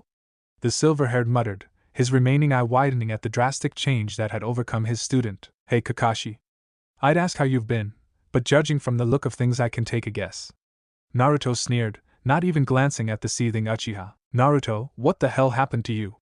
Kakashi asked, still unable to comprehend that this was his student. Let's just say a lot and leave it at that. What happened to you? I mean, you were always a bit of an Uchiha brown-noser, but giving him your eye, and then allowing yourself to be involved in this repulsive training, I never thought you would sink this low. Kakashi wanted to defend himself but knew that he couldn't. The fact of the matter was that Naruto was absolutely correct. He had fallen, and he had fallen a long way. I know. He muttered wearily, looking away from the blonde, unable to hold his gaze any longer. Then stop. You may not be able to take back all the things you gave the arrogant sack of shit, but you can stop giving him more. Tayuya yelled, frustrated by the legendary shinobi's pitiable behavior. Don't you dare talk about Sasuke-kun like that, screeched a voice from nearby. Turning towards the source, Naruto couldn't help but sigh at the appearance of Ano and several other women, presumably Sasuke's other wives, who were all sporting outraged expressions and stalking towards them in what was probably supposed to be a threatening manner. Of course, none of them were even slightly intimidated by the crowd of hysterical fangirls. What the fuck do you whores want? Tayuya yelled, causing Naruto to sigh again, since he knew what was coming. What did you call us? The blonde banshee shrieked, causing Naruto and Akai to wince and rub their sensitive ears. For the love of all things holy, would you shut the fuck up? Naruto roared, subconsciously releasing a tiny amount of his demonic aura, though it was more than enough to send the kunoichi to their knees, gasping for breath. You've got to be kidding me. The blonde demon murmured as he realized what had happened, before reining in the pressure and getting relieved gasps from the pathetic women. See, this is why I hate fangirls. They are obviously disgustingly weak, and yet they are giving the same label as real kunoichi like us. Tayuya spat, getting a smile from Naruto for not swearing in 2 whole sentences. Bitches, she added, making his smile drop and him shake his head lightly. Who are you calling weak? Ino yelled as she charged the redhead, only to have her fist caught and used in a simple throw that sent her flying back to the crowd of stunned girls. You wretched gaping cunts. It's useless pieces of shit like you that make it so hard to be taken seriously as a kunoichi. Now get the fuck out of here before I lose my patience and show you what a real ninja can do. The former Otonin threatened darkly, terrifying the women, who all looked at Sasuke to defend them. What are you looking at him for? I'll kick his eunuch ass too if you don't get the fuck out of here. Sasuke looked as though he was going to retaliate to the remark, but one look from Naruto was more than enough to vanquish any objections the targetless Avenger may have had. Ino and the other women left in a huff, obviously upset by their husband's indifference, though it was hardly the first time that such a thing had happened. Rather, it occurred almost daily whenever they met the Hokage or any of the Rookie 12, who all criticized the women for blindly following the traitor simply because of his name. Once they had left, Naruto put a comforting hand on Taiya's shoulder, calming down the fiery woman and drawing a chuckle from the Uchiha. "You have something to say, team?" Naruto yelled, startling Kakashi, but not Sasuke, whose Uchiha arrogance and pride were overwhelming his sense of self-preservation. "Again, I just think it's funny how you're always going after my sloppy seconds. First that idiot Sakura, now this filthy." His vile taunting was cut off as he had a fist rammed into his stomach, dropping him to his knees, where he spat up a considerable amount of blood. Naruto said nothing as he removed his fist, then spun and delivered a brutal heel kick to the downed Uchiha's face, sending him skipping along the ground like a stone on a lake. Sasuke had barely skidded to a halt when he felt and heard the enraged blonde drive his knees into his back, resounding with a sickening crack. Still perched on his former teammate's spine, Naruto pulled the arrogant fool's head up by his hair, till there was another snap and the blonde could whisper directly into his ear, "Remember this well, Uchiha. I may have spared your life that day, but since then, it belongs to me, and should I or any of my friends ever feel the need, I will not hesitate to take what I let you keep." Naruto then released his head, letting it fall back into the dirt. "Let's have a little reenactment, what do you think? You'll remember this, it's what happened the first time you used that disgusting curse mark of yours." Sasuke's eyes widened as he remembered what he had done in the Forest of Death while he was caught up in the power of the curse mark. "Why, you can't!" he gasped weakly, finding it difficult to breathe with the large blonde still kneeling on his back. "Oh, but I can. Now, what was it you said?" "Oh yes. You seem very proud of these arms," Naruto declared with a smirk, as he grabbed onto the Uchiha's arms firmly. "Naruto, stop!"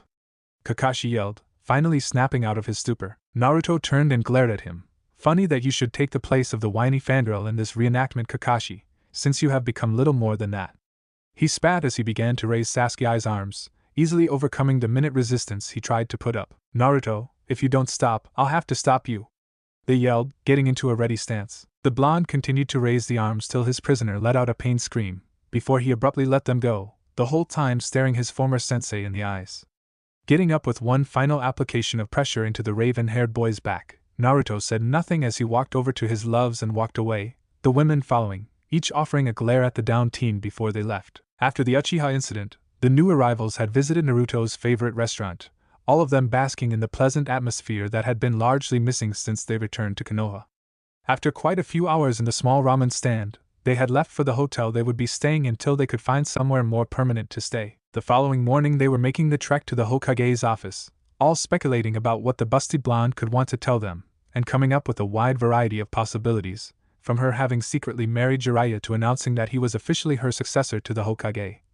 But after a few minutes they decided that speculation was pointless, and just walked in comfortable silence that came with having been together for so long. When they arrived, they were immediately on guard as Shizen led them away from Tsunade's office and to the conference room of the village council. "What are we doing here, Ne-chan?" Naruto asked, confused and worried about the unexpected change of locations. "Sorry, Naruto-kun, but Tsunade-sama said that the announcement she had to make to the three of you involved the council, so it has to be done here," the black-haired woman consoled, giving him a hug and ignoring the slight growls that came from the two women standing behind them. Naruto took a breath as they entered the large room, bracing himself for what was sure to be a troublesome meeting. "Morning, Ka-san, counselors," the blonde greeted as he sat down at the long table, the council on one side, Tsunade at the head and Naruto's party on the other side. "Thank you for coming, Naruto-kun, Akai-san, Taiya-san.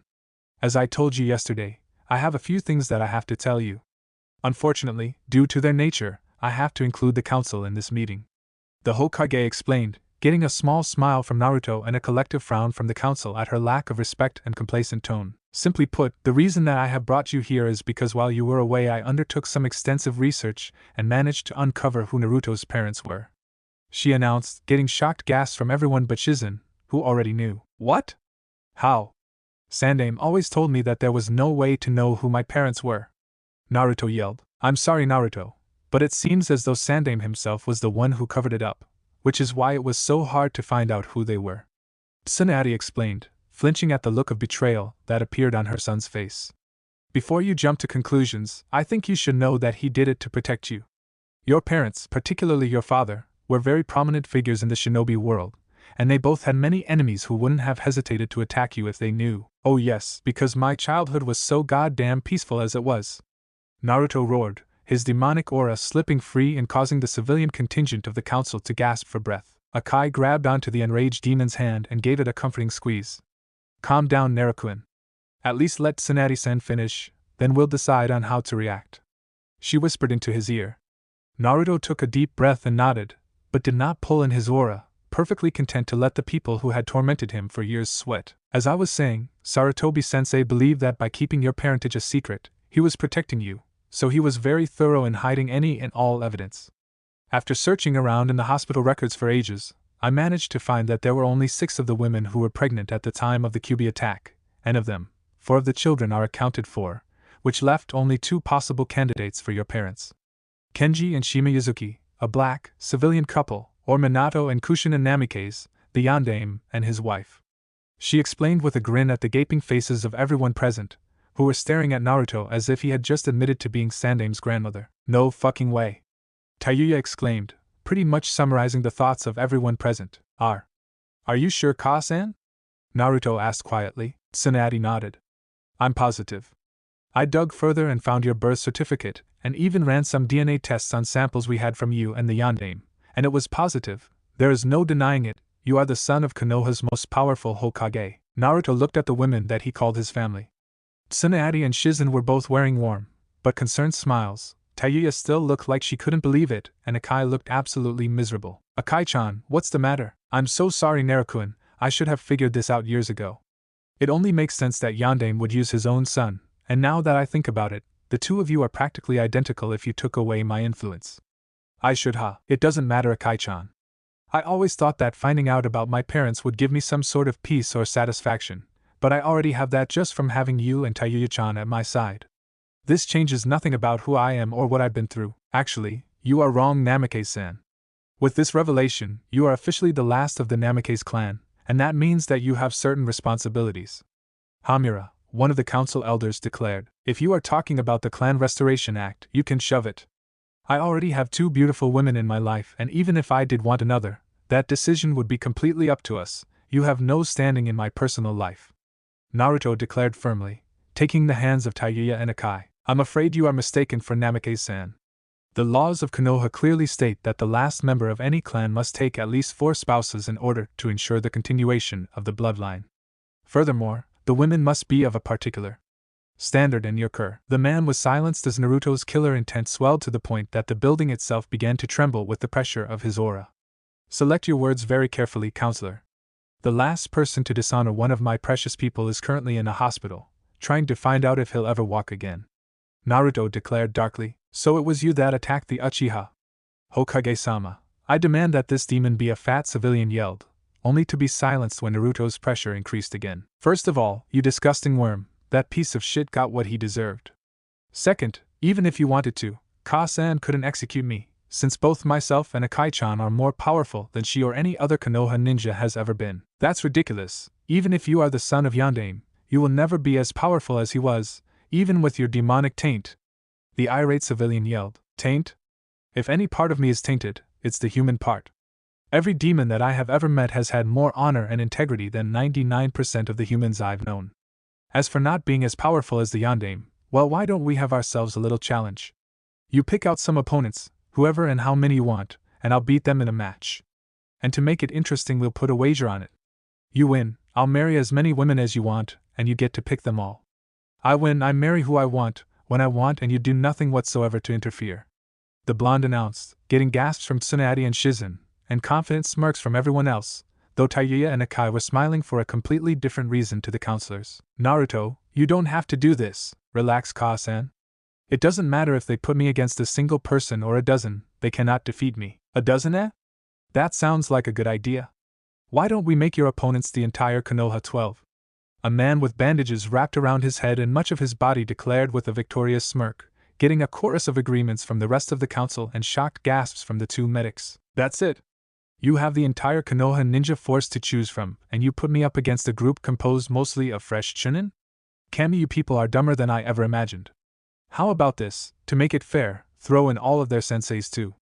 That way when I win, there will be no doubt as to who is the most powerful in the village. Naruto declared, getting mixed reactions.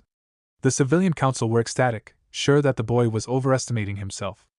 The ninja council was divided between extreme confidence and suspicious concern, knowing that no shinobi would make such a challenge without being supremely secure in their ability, and no one was that confident without reason. Tsunade and Shizen were staring at the man in total disbelief. Whilst they were confident in his abilities, there is a limit to what is reasonable, and what he had just proposed was so far past that line it was simply ridiculous. The two red-headed women, on the other hand, maintained their confident smirks, even releasing a small chuckle at the expressions of the others in the room. Naruto-kun, the Tsunade started. "Kasen, do you remember what happened last time I took an impossible bet?" Naruto interrupted, getting a small smile from the concerned women as they realized his point. "Now which side of the bet do you want to be on this time? The side that opposes me, or the side that wins?" "Okay, Naruto-kun. I believe in you. But if you lose, I hope those beautiful ladies are quick in punishing you, cause when I get finished with you, there won't be any ass left to kick." Naruto's eyes widened as he looked to the redhead on either side of him, both of whom were sporting sadistic grins and cracking their knuckles. "Don't worry, Tayuya-chan, Akai-chan, I will die before I lose either of you," he declared, his voice returning to normal as he finally released his demonic aura. "Okay, the match will be set for tomorrow. It's a lucky coincidence that everyone happens to be back in the village at the moment. We'll hold it in the stadium at noon. Now, unless there is any other business, I believe that this meeting is over," Tsunade declared. Looking around and getting silence, she stood and signaled for Naruto, Tayuya and Akai to follow as she left the room. After they had left the council room, Tsunade had led them out of the tower and towards one of the residential areas of the village. "Where are we going, Ka-san?" Naruto asked. "I'm taking to see your inheritance. The Namikes may never have been a big clan, but they did have a very nice compound, and since you are now officially the last of them, it belongs to you," the busted blonde explained as she led them into the clan district, past the Hyuga, Uchiha, and some other smaller clan compounds until they got to one that looked to be considerably smaller than the others. As they walked up to the impressive gates, Tsunade turned to Naruto. "This is Naruto-kun, the Namikaze compound. It has been largely left alone since your parents died, since there is a seal on the gates that only lets approved people enter, and the only ones alive that still had approval were Jiraiya and Sarutobi-sensei," she explained. "Does that mean we have to wait for that dirty pervert before we can go in?" Naruto asked, not particularly eager to see the man that had apparently known about his heritage, but kept it a secret. "No. Once I found out about your parents, I confronted him, and he showed me everything, as well as adding me to the gate's seals so that I can open them." Naruto nodded and Tsunade stepped up to the lock on the gates, pressing her palm into the center and channeling a little chakra into the metal. After only a few moments, there was a loud click and the gates opened themselves. "How do we add ourselves to the seal?" Naruto asked, not particularly wanting to get Tsunade every time he needed to go home. "There is a seal inside, I'll show you in a minute," the older woman replied, getting a nod from the younger blonde as they all walked through the gates and into the grounds of the compound. Tsunade spent the next hour showing them around the impressive grounds and the simple, two-story house. The majority of the property was made up of lawns which had been converted for various uses, from simple gardens to complex obstacle courses and training fields. There was even a small lake and a wooded area that was like a perfect replica of the forests that surrounded the village.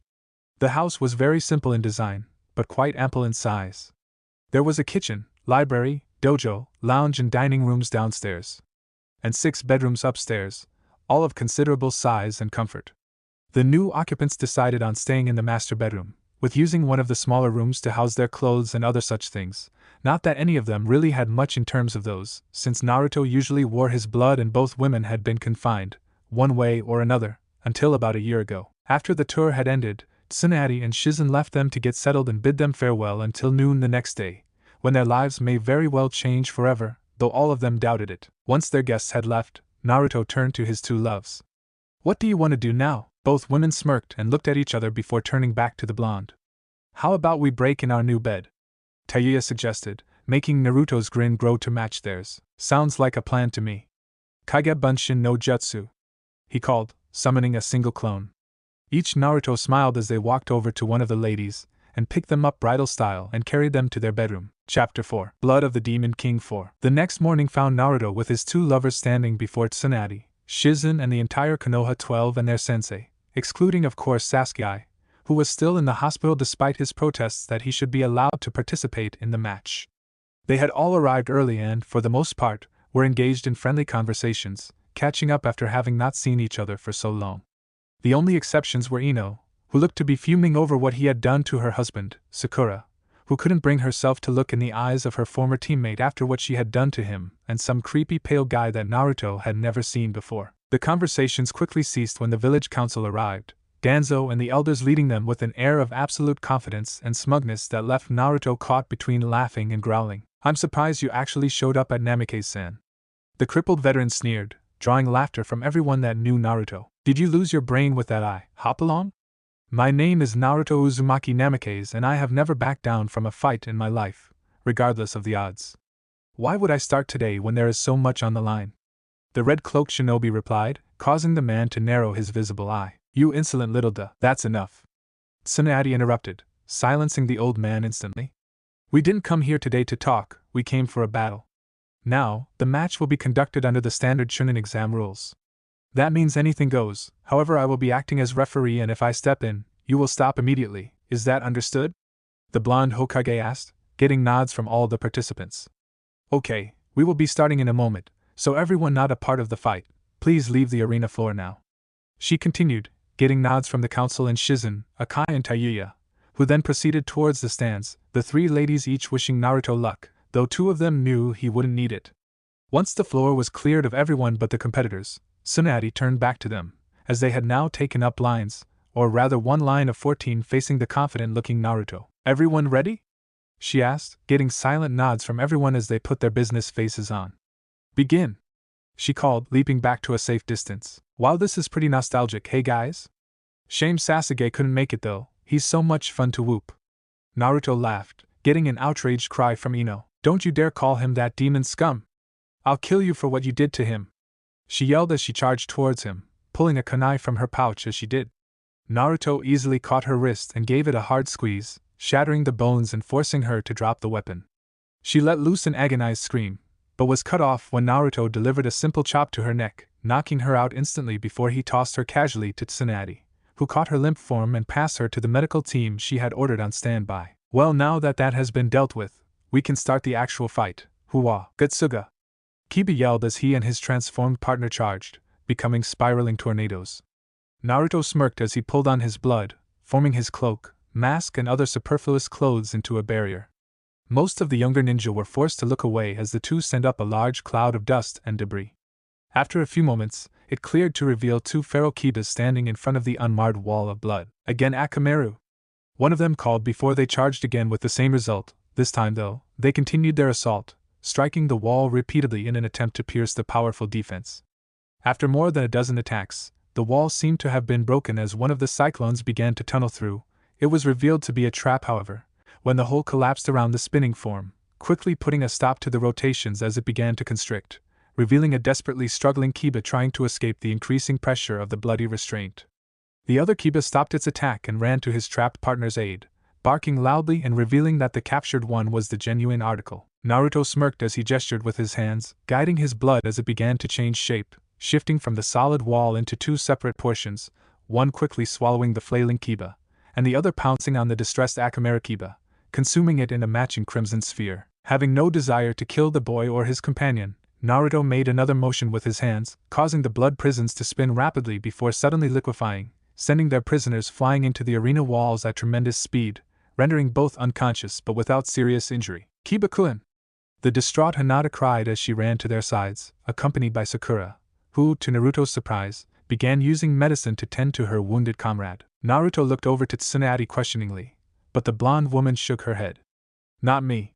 Soon after you left, she started volunteering at the hospital, claiming she was eager to be of value to her village.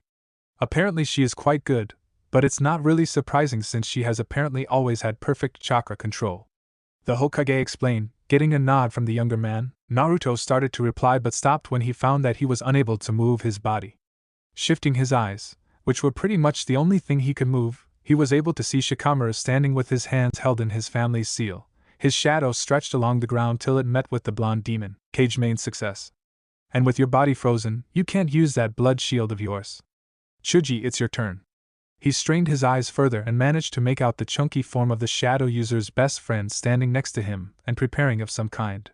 The blonde demon, despite all of the things he had seen and done during his bizarre life, was still somewhat put off when the Akimichi's arms suddenly grew tremendously and swept towards his immobile form.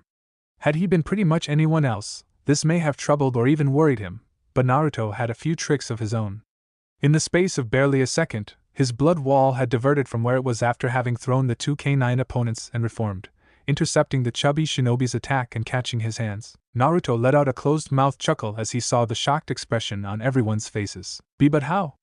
Shikamaru muttered, shocked that not only did he not have to gesture to control his blood, but also that it had the brute force to stop Chuji's Buban Baika no Jutsu. His time for considering these new revelations was cut short, however, as the blood wrapped tightly around his friend's hands and forearms, before actually picking him up with ease, despite the impressive increase the technique gave to his total mass. Chuji, cancel the technique! The genius shinobi yelled, but it was too late. Before anyone had the chance to properly react, the blood casually tossed the misshapen Chunin, sending him careening into his friend and forcing both of them to release their. Man, that is a weird feeling, not having control of your body. Naruto declared with a shudder. Lucky I don't have to do anything to control my blood, guys?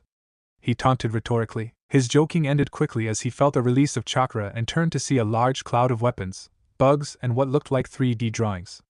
He curled an eyebrow at the strange combination before everyone lost sight of him as the wave-like attack overcame him, kicking up a rather significant amount of dust as a result of the impact. For a few moments, everything went silent, but it wasn't to last as there was suddenly a deafening roar and a release of chakra pressure that brought many of the audience and participants to their knees. The torrent of chakra blasted away the dust cloud, revealing Naruto, or at least, what most of them assumed was Naruto. For crouching where the blonde had been, was now what could only be described as a monster or demon. It was huge, easily more than 6.5 feet tall, and its broad, muscular build put even guys to shame. Its general shape was that of a human's, with a few differences. Its hands, for instance, rather than having blunt, human fingers, had 2-inch claws growing from the end of each digit. Its head had no ears or nose, and its eyes were more like flat, white, ovals than eyes in the traditional sense. The most terrifying thing, though, was its mouth. Whereas an average human mouth would struggle to fit the fist of an adult man, this mouth looked like it could fit his entire head. The impressive gape was only made more horrifying by the presence of dozens of razor-sharp teeth that could only find rivals in the mouths of prehistoric carnivores. Just when its mouth seemed to be out of tricks, a long, round tongue lashed out freely, literally dripping with what looked more like venom of some kind than regular saliva. And Naruto-kun? Tsunade stuttered, shocked by the transformation despite the description she received during his debriefing. Hi Ka-san. Damn, it feels good to be back in my true form, he declared, standing to his full height and rolling his joints like they were stiff. Run, he'll let Kyubi have control. The only conscious member of the civilian council screamed hysterically, drawing hearty laughter from both Naruto and his girlfriends, one of whom was literally drooling as she looked at her mate's demon form. Do I look like Kyubi, you pathetic little worm? Naruto taunted. What?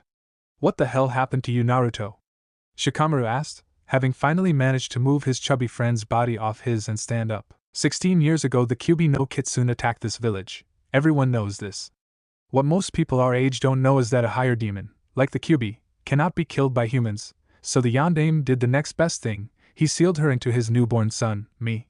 He explained, getting shocked looks from most of those present, though Shino, Niji and Shikamaru didn't seem as surprised as the rest. But as you said, you don't look like the Kyubi, so what is that? Shino asked. A little while after I left, I was in a particularly nasty battle with some S-rank missing nin. I managed to catch one of them by surprise with my blood technique, but the other one completely destroyed me. In the end I only survived because one of his techniques backfired and the Kyubi was able to save me. This drew more shocked gasps and expressions of disbelief at the thought of a demon doing anything helpful, which caused Akai to mutter under her breath about stupid judgmental humans. After that, me and Kyubi actually started to become friends, and eventually more. This drew even more gasps and even some cries of outrage from the council. Does that mean you're gay? Tenten asked, causing the massive red demon before her to face vault, a unique image to say the least. No! Akai-chan is a woman, he yelled, causing everyone to look at the woman that had been introduced earlier as Akai. Said woman grinned foxily and waved, causing many of those present to also face vault. Are you saying that she is Kyubi? Shikamaru asked, getting a nod from both Naruto and Akai. But how is she outside of the seal? He asked, causing Naruto to raise an eyebrow. Or at least he would if he had them in this form. That's your question? Not, why isn't she a gigantic fox? Or why isn't she eating puppies and terrorizing children? Hey, I only did that a few times when I was really hungry, and you know damn well those bastard children started it. The red-headed demoness shouted defensively, causing those who had only just recovered to face vault again. Well, it's obvious that both you and her are more than powerful enough to do whatever the hell you want, and since you haven't done anything overtly threatening yet, it's only fair to assume that you don't mean any particular harm to us. And since you've apparently just changed forms, it's not much of a stretch to assume she can too, right? Well, that's the next part of the story. After we had been together for a while, I decided that I should see if I could release her, so I ripped off the seal. Basically, it didn't go as planned and the influx of demonic chakra activated an ancient demonic heritage, which transformed me into a full demon. Apparently I'm descended from demon royalty. Naruto explained with a shrug and an innocent expression, which just looked freaky when displayed on his demonic features. Does that mean you're like a prince or something? Lee asked, seeming more excited than surprised about all that had been revealed. Naruto tilted his head to the side and looked at Akai. I've never really thought about it, Akai-chan? The foxy woman struck a thinking pose for a few moments before shrugging. I guess so. I never thought about it either, but you are descended from the Demon King, so I guess that does technically make you a prince. Look at that, I'm dating a prince. And Ma said I would never amount to anything. I'm glad I ate that preachy bitch. After a few moments of awkward silence where everyone stared at the strange demoness, who was doing what was apparently a victory dance, Tsunade cleared her throat, getting everyone's attention. As much as this little pause has been enlightening, there is still a match going on and some of us have other things planned for today, so if you wouldn't mind continuing, that'd be great.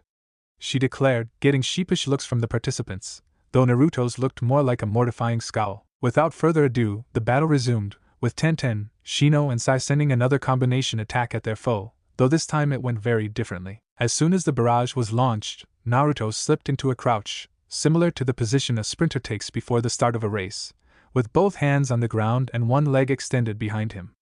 Once he was into position, more than a dozen whip-like appendages grew from his back, each ending with a 12-inch curved and serrated blade. The new limbs were only stationary for a moment, before they all extended away from his body. Moving faster than most could follow, they began to tear apart the incoming attack, deflecting Tenten's projectiles and slaughtering Sai's ink beasts. Shino tried to command his Kikai to attack the connecting parts of the appendages, but the bugs refused to go near them, having quickly learned that the demonic chakra was fatally toxic to their systems. After only a few moments the attack was defeated, as all of Sai's creatures were killed, all of Tenten's weapons were harmlessly battered away and Shino was forced to recall his rebelling colony. So this is the defensive mode he's been working on, eh? Tayuya asked, getting a nod from Akai, who had guessed the same, either of them having seen this strategy before. Of course, with his healing he could have just let the attacks hit him, and he wouldn't have been much worse off. The demoness stated, making Tayuya snort and shake her head. So he's just showing off again. Typical. It just goes to show that, whether demon or human, all men are the same. Maybe in some ways, but there are definitely differences. Think about the Uchiha. Are you suggesting he is the same as Naruto? This quickly made the younger woman's eyes widen. Oh Kami, no! That little shit stain is nothing like Naruto, she declared, getting an agreeing chuckle from her female lover. Things remained active back in the battleground, as Naruto's blades went on the offensive, one catching Tenten by surprise and knocking her out with the flat side, whilst others lashed out at Shino and Sai, both of whom had moderate success in dodging but quickly started to become overwhelmed. This resulted in Shino forfeiting, stating that his main offensive ability was useless, and it was obvious he could not keep up his defensive approach. Sai, on the other hand, had been given strict orders by Danzo prior to the match that he could not surrender under any circumstances and must try to kill the demon if possible.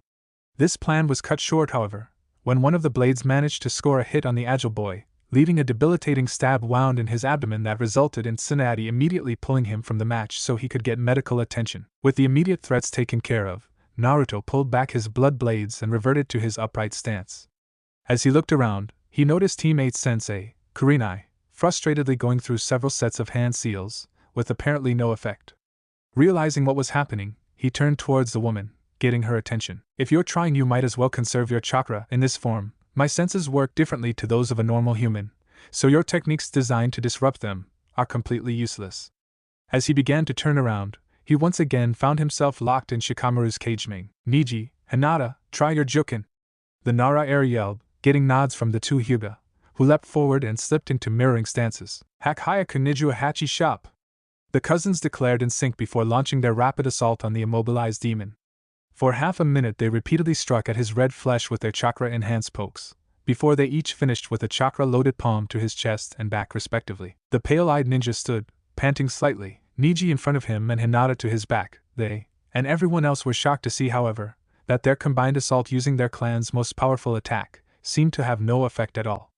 Naruto stood, just as he was before they started, as he calmly looked down at his chest, where the majority of their attacks had been focused, and brushed it gently as if to remove some dust. Well, what do you know? Seems my demon form is impervious to the Juken. Isn't that interesting? He asked rhetorically, as all the present Hyuga gaped at the complete uselessness of their feared technique. Before either of them could regain their composure, Naruto raised his arms parallel to the ground, extending both considerably and molding the hands into large hammer shapes, before rapidly spinning in a circle, successfully nailing both pale-eyed warriors in the side of the head and instantly knocking them out. He finished his spin and smirked. How do you like my new technique? I call it Makio Kaiten.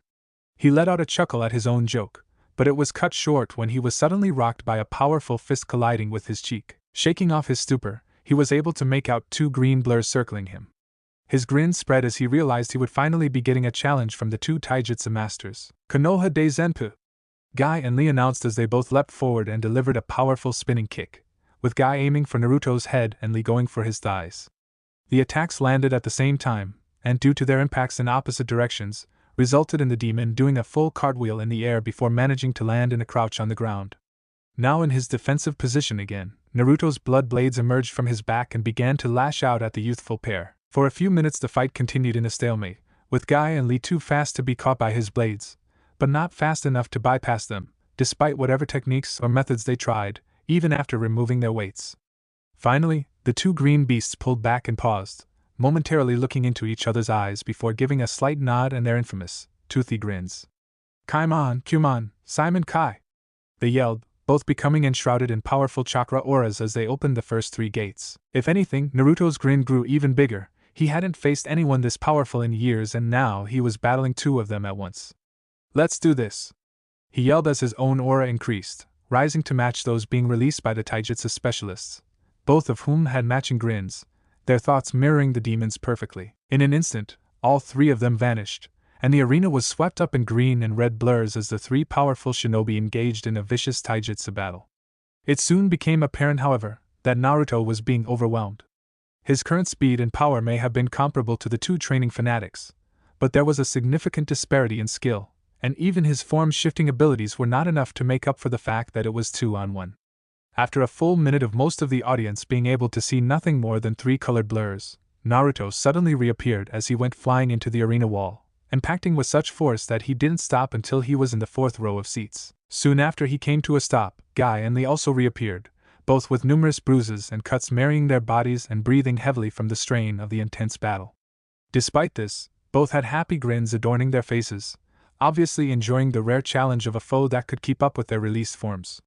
The grins slipped slightly as they looked over to Naruto, only to see him stand up and roll his shoulders and neck before leaping back into the arena. This is awesome! I haven't had this much fun since the last time Akai-chan and I played volleyball with the Uchias, he declared, getting a chuckle from some and angry glares from others. You are truly impressive, Naruto-kun. To be able to keep up with me and Guy-sensei with 3 gates released is amazing, Lee exclaimed, getting a nod from many of the audience who agreed that it was a very impressive feat. Heh, thanks Lee, you guys are pretty good yourselves. I haven't been challenged like this in a very long time, Naruto replied with a grin. Shall we continue? He asked, getting nods from the green-clad duo before they all vanished again. As before, all that most of those present could see were green and red blurs and the occasional violent collision that kicked up dust. Unlike last time, however, it was not Naruto that re-emerged first. This time it was Lee, who was found to be laying in a deep crater after a particularly large collision. Moments later, Guy appeared crouching by his student's side and checking on his status.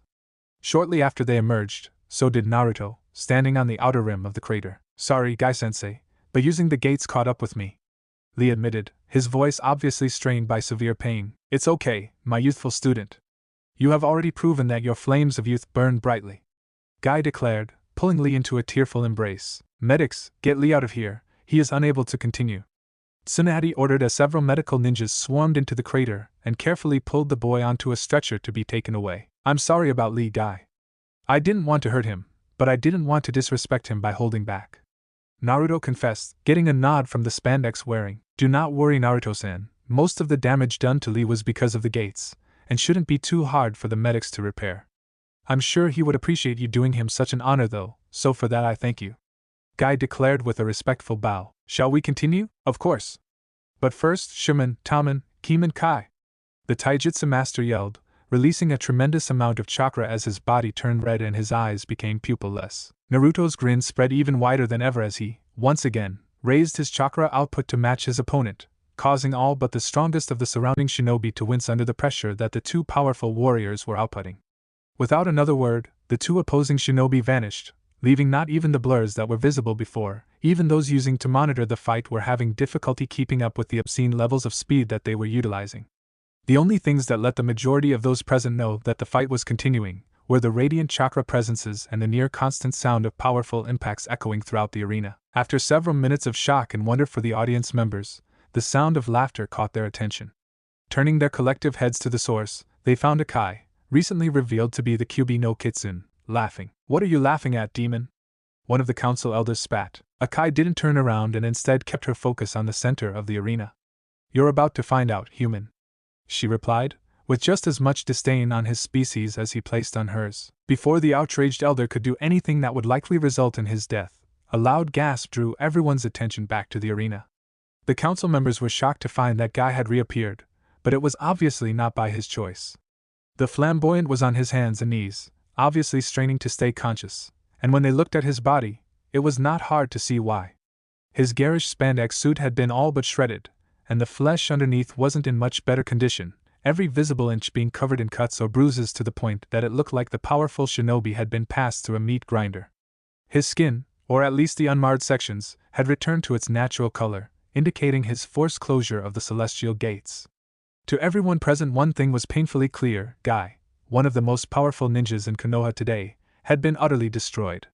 The council's apprehension and worry were only increased when Naruto reappeared, seemingly completely unharmed.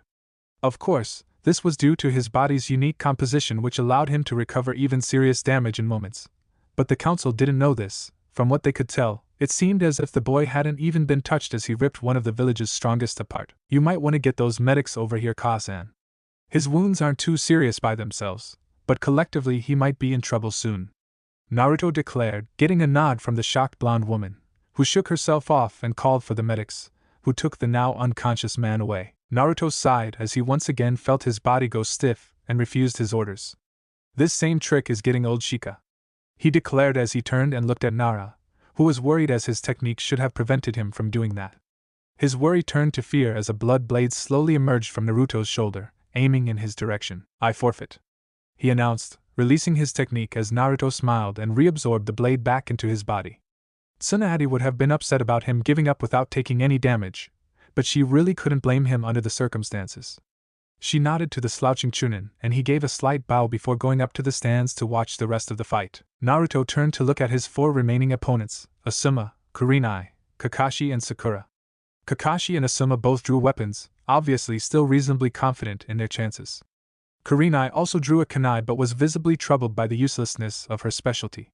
And then there was Sakura, who was a quivering combination of terrified and ashamed. Naruto was forced to push her out of his thoughts as the three jounins attacked together.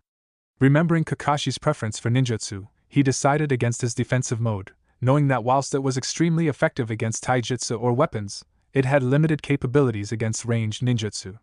So, with a wide grin, he shifted to what he had labeled his offensive mode. He had gotten the inspiration for this form from a strange movie he had seen once about mutated turtles that fought like ninja.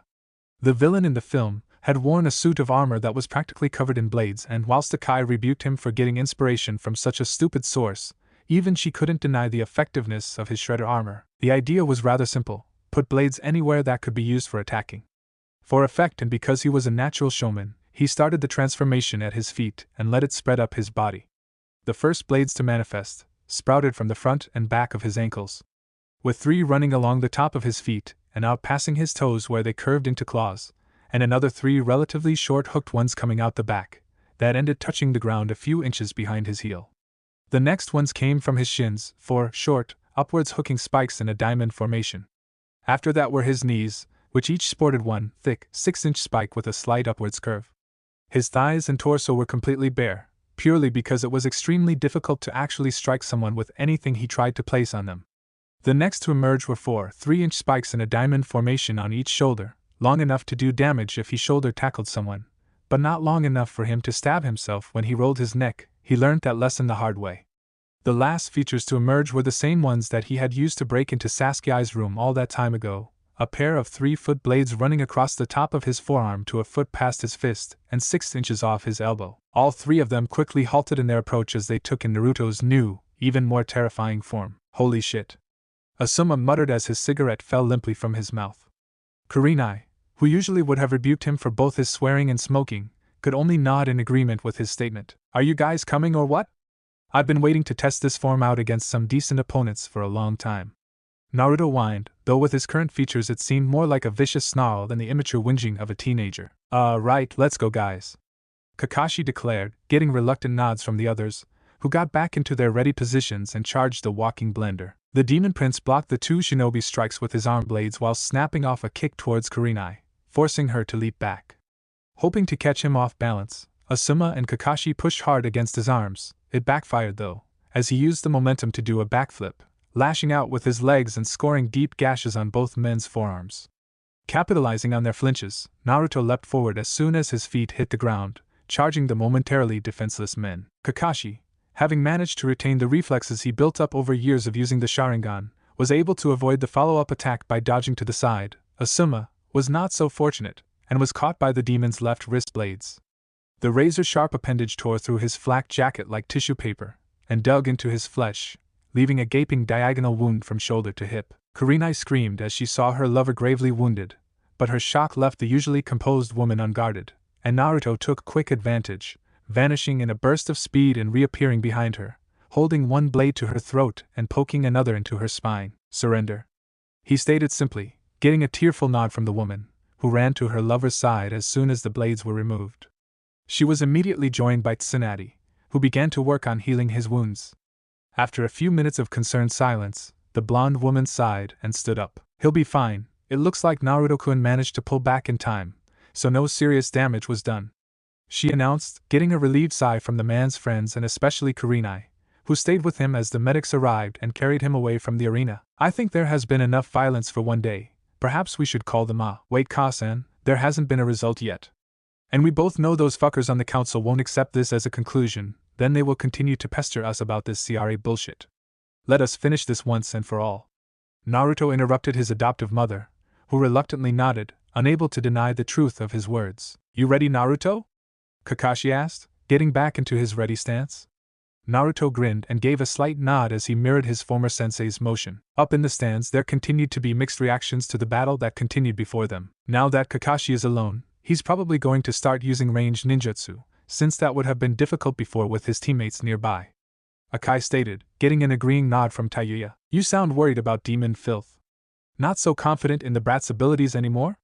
Danzo taunted. Both women turned to the man with confident grins. Not in the least, Flamingo Boy. Naruto is still going to destroy the foolish human. It may just take longer than it did with the others. Akai replied confidently before her visage darkened considerably. You would also do well to remember your manners. I am not yet a citizen of this village and as such, have no responsibility to obey its laws. She threatened, unleashing a torrent of murderous intent at the crippled man, who visibly paled, as did the elders who were sitting next to him. For the last few minutes both competitors had been locked in a stalemate of sorts. Kakashi, having decided that going anywhere near Naruto's blade-covered body would be a very bad idea, started going through his extensive library and launching every mid to long-range elemental that he knew from his former student. Naruto, having learned a while ago that his healing did not work as well on fire or lightning-based attacks, was forced to remain completely on the defensive, dodging every attack lest his genius sensei figure out his weakness and capitalize on it. His luck ran out, however, as Kakashi used one of his more powerful techniques, Raiten, Ryuken, and managed to land a solid hit on his right leg, sending a powerful electrical current through his body. To everyone's shock, and the council's delight, Naruto's body convulsed lightly as all of his blades retracted against his will and would not return regardless of his commands. Kakashi, being one of the very few true genius ninjas, quickly noticed his opponent's weakness and moved to capitalize on it. Forming the 3-hand seals faster than most people could follow, the silver-haired man formed his only original. Everyone's eyes widened as they saw the former copy nin's hand become encased in lightning as he charged quickly at the demon prince. Naruto, for the first time since his demonization, became concerned for his health, as he realized that his regenerative abilities would not reactivate in time for him to avoid taking damage from the feared technique that was bearing down on him. Had he been hit by any other time, he would have taken mild damage that would have quickly healed, but since he was currently unable to manipulate his body, it would be just like taking the attack in his human form. Stealing his reserve, Naruto focused all his control into reforming one of the blades on his right arm and charged to intercept the incoming. Tsunade, realizing the danger in the situation, tried to intervene, but she was far too late and the two powerful shinobi collided, raising an enormous cloud of dust from the impact. After a few moments of everyone waiting on bated breath, the dust cleared to reveal both men standing in a deadlock, Kakashi with his hand sticking out of a large hole that passed clean through his opponent's shoulder, and Naruto, who had his wrist blade pressed firmly against the Jounin's throat, drawing a slight trickle of blood. "Wanna call it a draw?" Kakashi painted between breaths. "Not a chance. Surrender or die." Naruto replied, his voice cold as ice. Kakashi narrowed his eyes. "If I hadn't diverted that attack you would be dead right now. It's a draw," he stated firmly. "I don't think so, Kakashi. Had we both gone for the kill, your head would be lying on the ground and I would be repairing a hole around my heart, rather than the one in my shoulder," Naruto explained, and before Kakashi could object, he felt a pressure building around his hand. Looking at the wound, he was both shocked and amazed to see that the tissue was reforming and actually starting to constrict his hand quite tightly. The former ANBU captain was smart enough to know when he was defeated, so he nodded his agreement, letting out a weary sigh as Naruto released the pressure on his wrist, allowing him to pull it out of the rapidly healing wound. "I don't understand though, my lightning attack clearly upset your manipulation abilities, why didn't it affect your regeneration too?" he asked as he stepped away, rubbing his aching wrist. "It did. And for all intensive purposes, I took that hit without my regenerative abilities, meaning I felt it like any human would. The difference is, as soon as my regeneration recovered, even a direct strike to my heart would have been repaired. You simply would not have been able to kill me fast enough for it to occur before my manipulation reactivated and healed me," Naruto explained, though he spoke in a low voice, not wanting such potentially damaging information to be known by those he couldn't trust, and his choosing not to take his chance to kill him proved that Kakashi was worthy of such trust. "Well, with Kakashi defeated, that means that Naru—" "Hold on, Kasan, you're forgetting someone," Naruto interrupted, getting a confused look from the busty blonde. "Who?" she asked simply, before a terrified gasp was heard from behind them, drawing their attention. Simultaneously, everyone present turned their attention to the one competitor that everyone seemed to have forgotten about, the violently trembling Sakura Haruno. Everyone held their breath as Naruto slowly started walking towards the frightened girl, all of them apparently too shocked to actually intervene and save the defenseless Kunoichi. The tension only grew as he finally stopped, standing barely a meter in front of his former teammate. Sakura tightly squeezed her eyes shut as he raised his clawed hand, knowing that she could do nothing to stop him and accepting her fate. She flinched violently when she felt his hand come into contact with her shoulder, but her fear turned to confusion as she felt no pain. Opening her eyes, she found herself staring into the sapphire blue orbs of the man that she betrayed, but rather than the rage or hurt that she expected to see, she saw only happiness and compassion. "And Naruto?" she stuttered confusedly. "Relax, Sakura. I am not going to hurt you. It is obvious that you have taken my advice and become a true kunoichi. I am proud of you," he declared before pulling her into a comforting embrace. Feeling his warmth and hearing the words she longed to hear for so long, the pink-haired girl broke down and began to cry, weeping openly into his muscular chest. "Naruto-kun?" Tsunade asked, having overcome her stupor at the sound of her son's voice. "Aren't you mad?" "For a long time I was. But eventually, I realized that it wasn't helping anyone, so I let it go.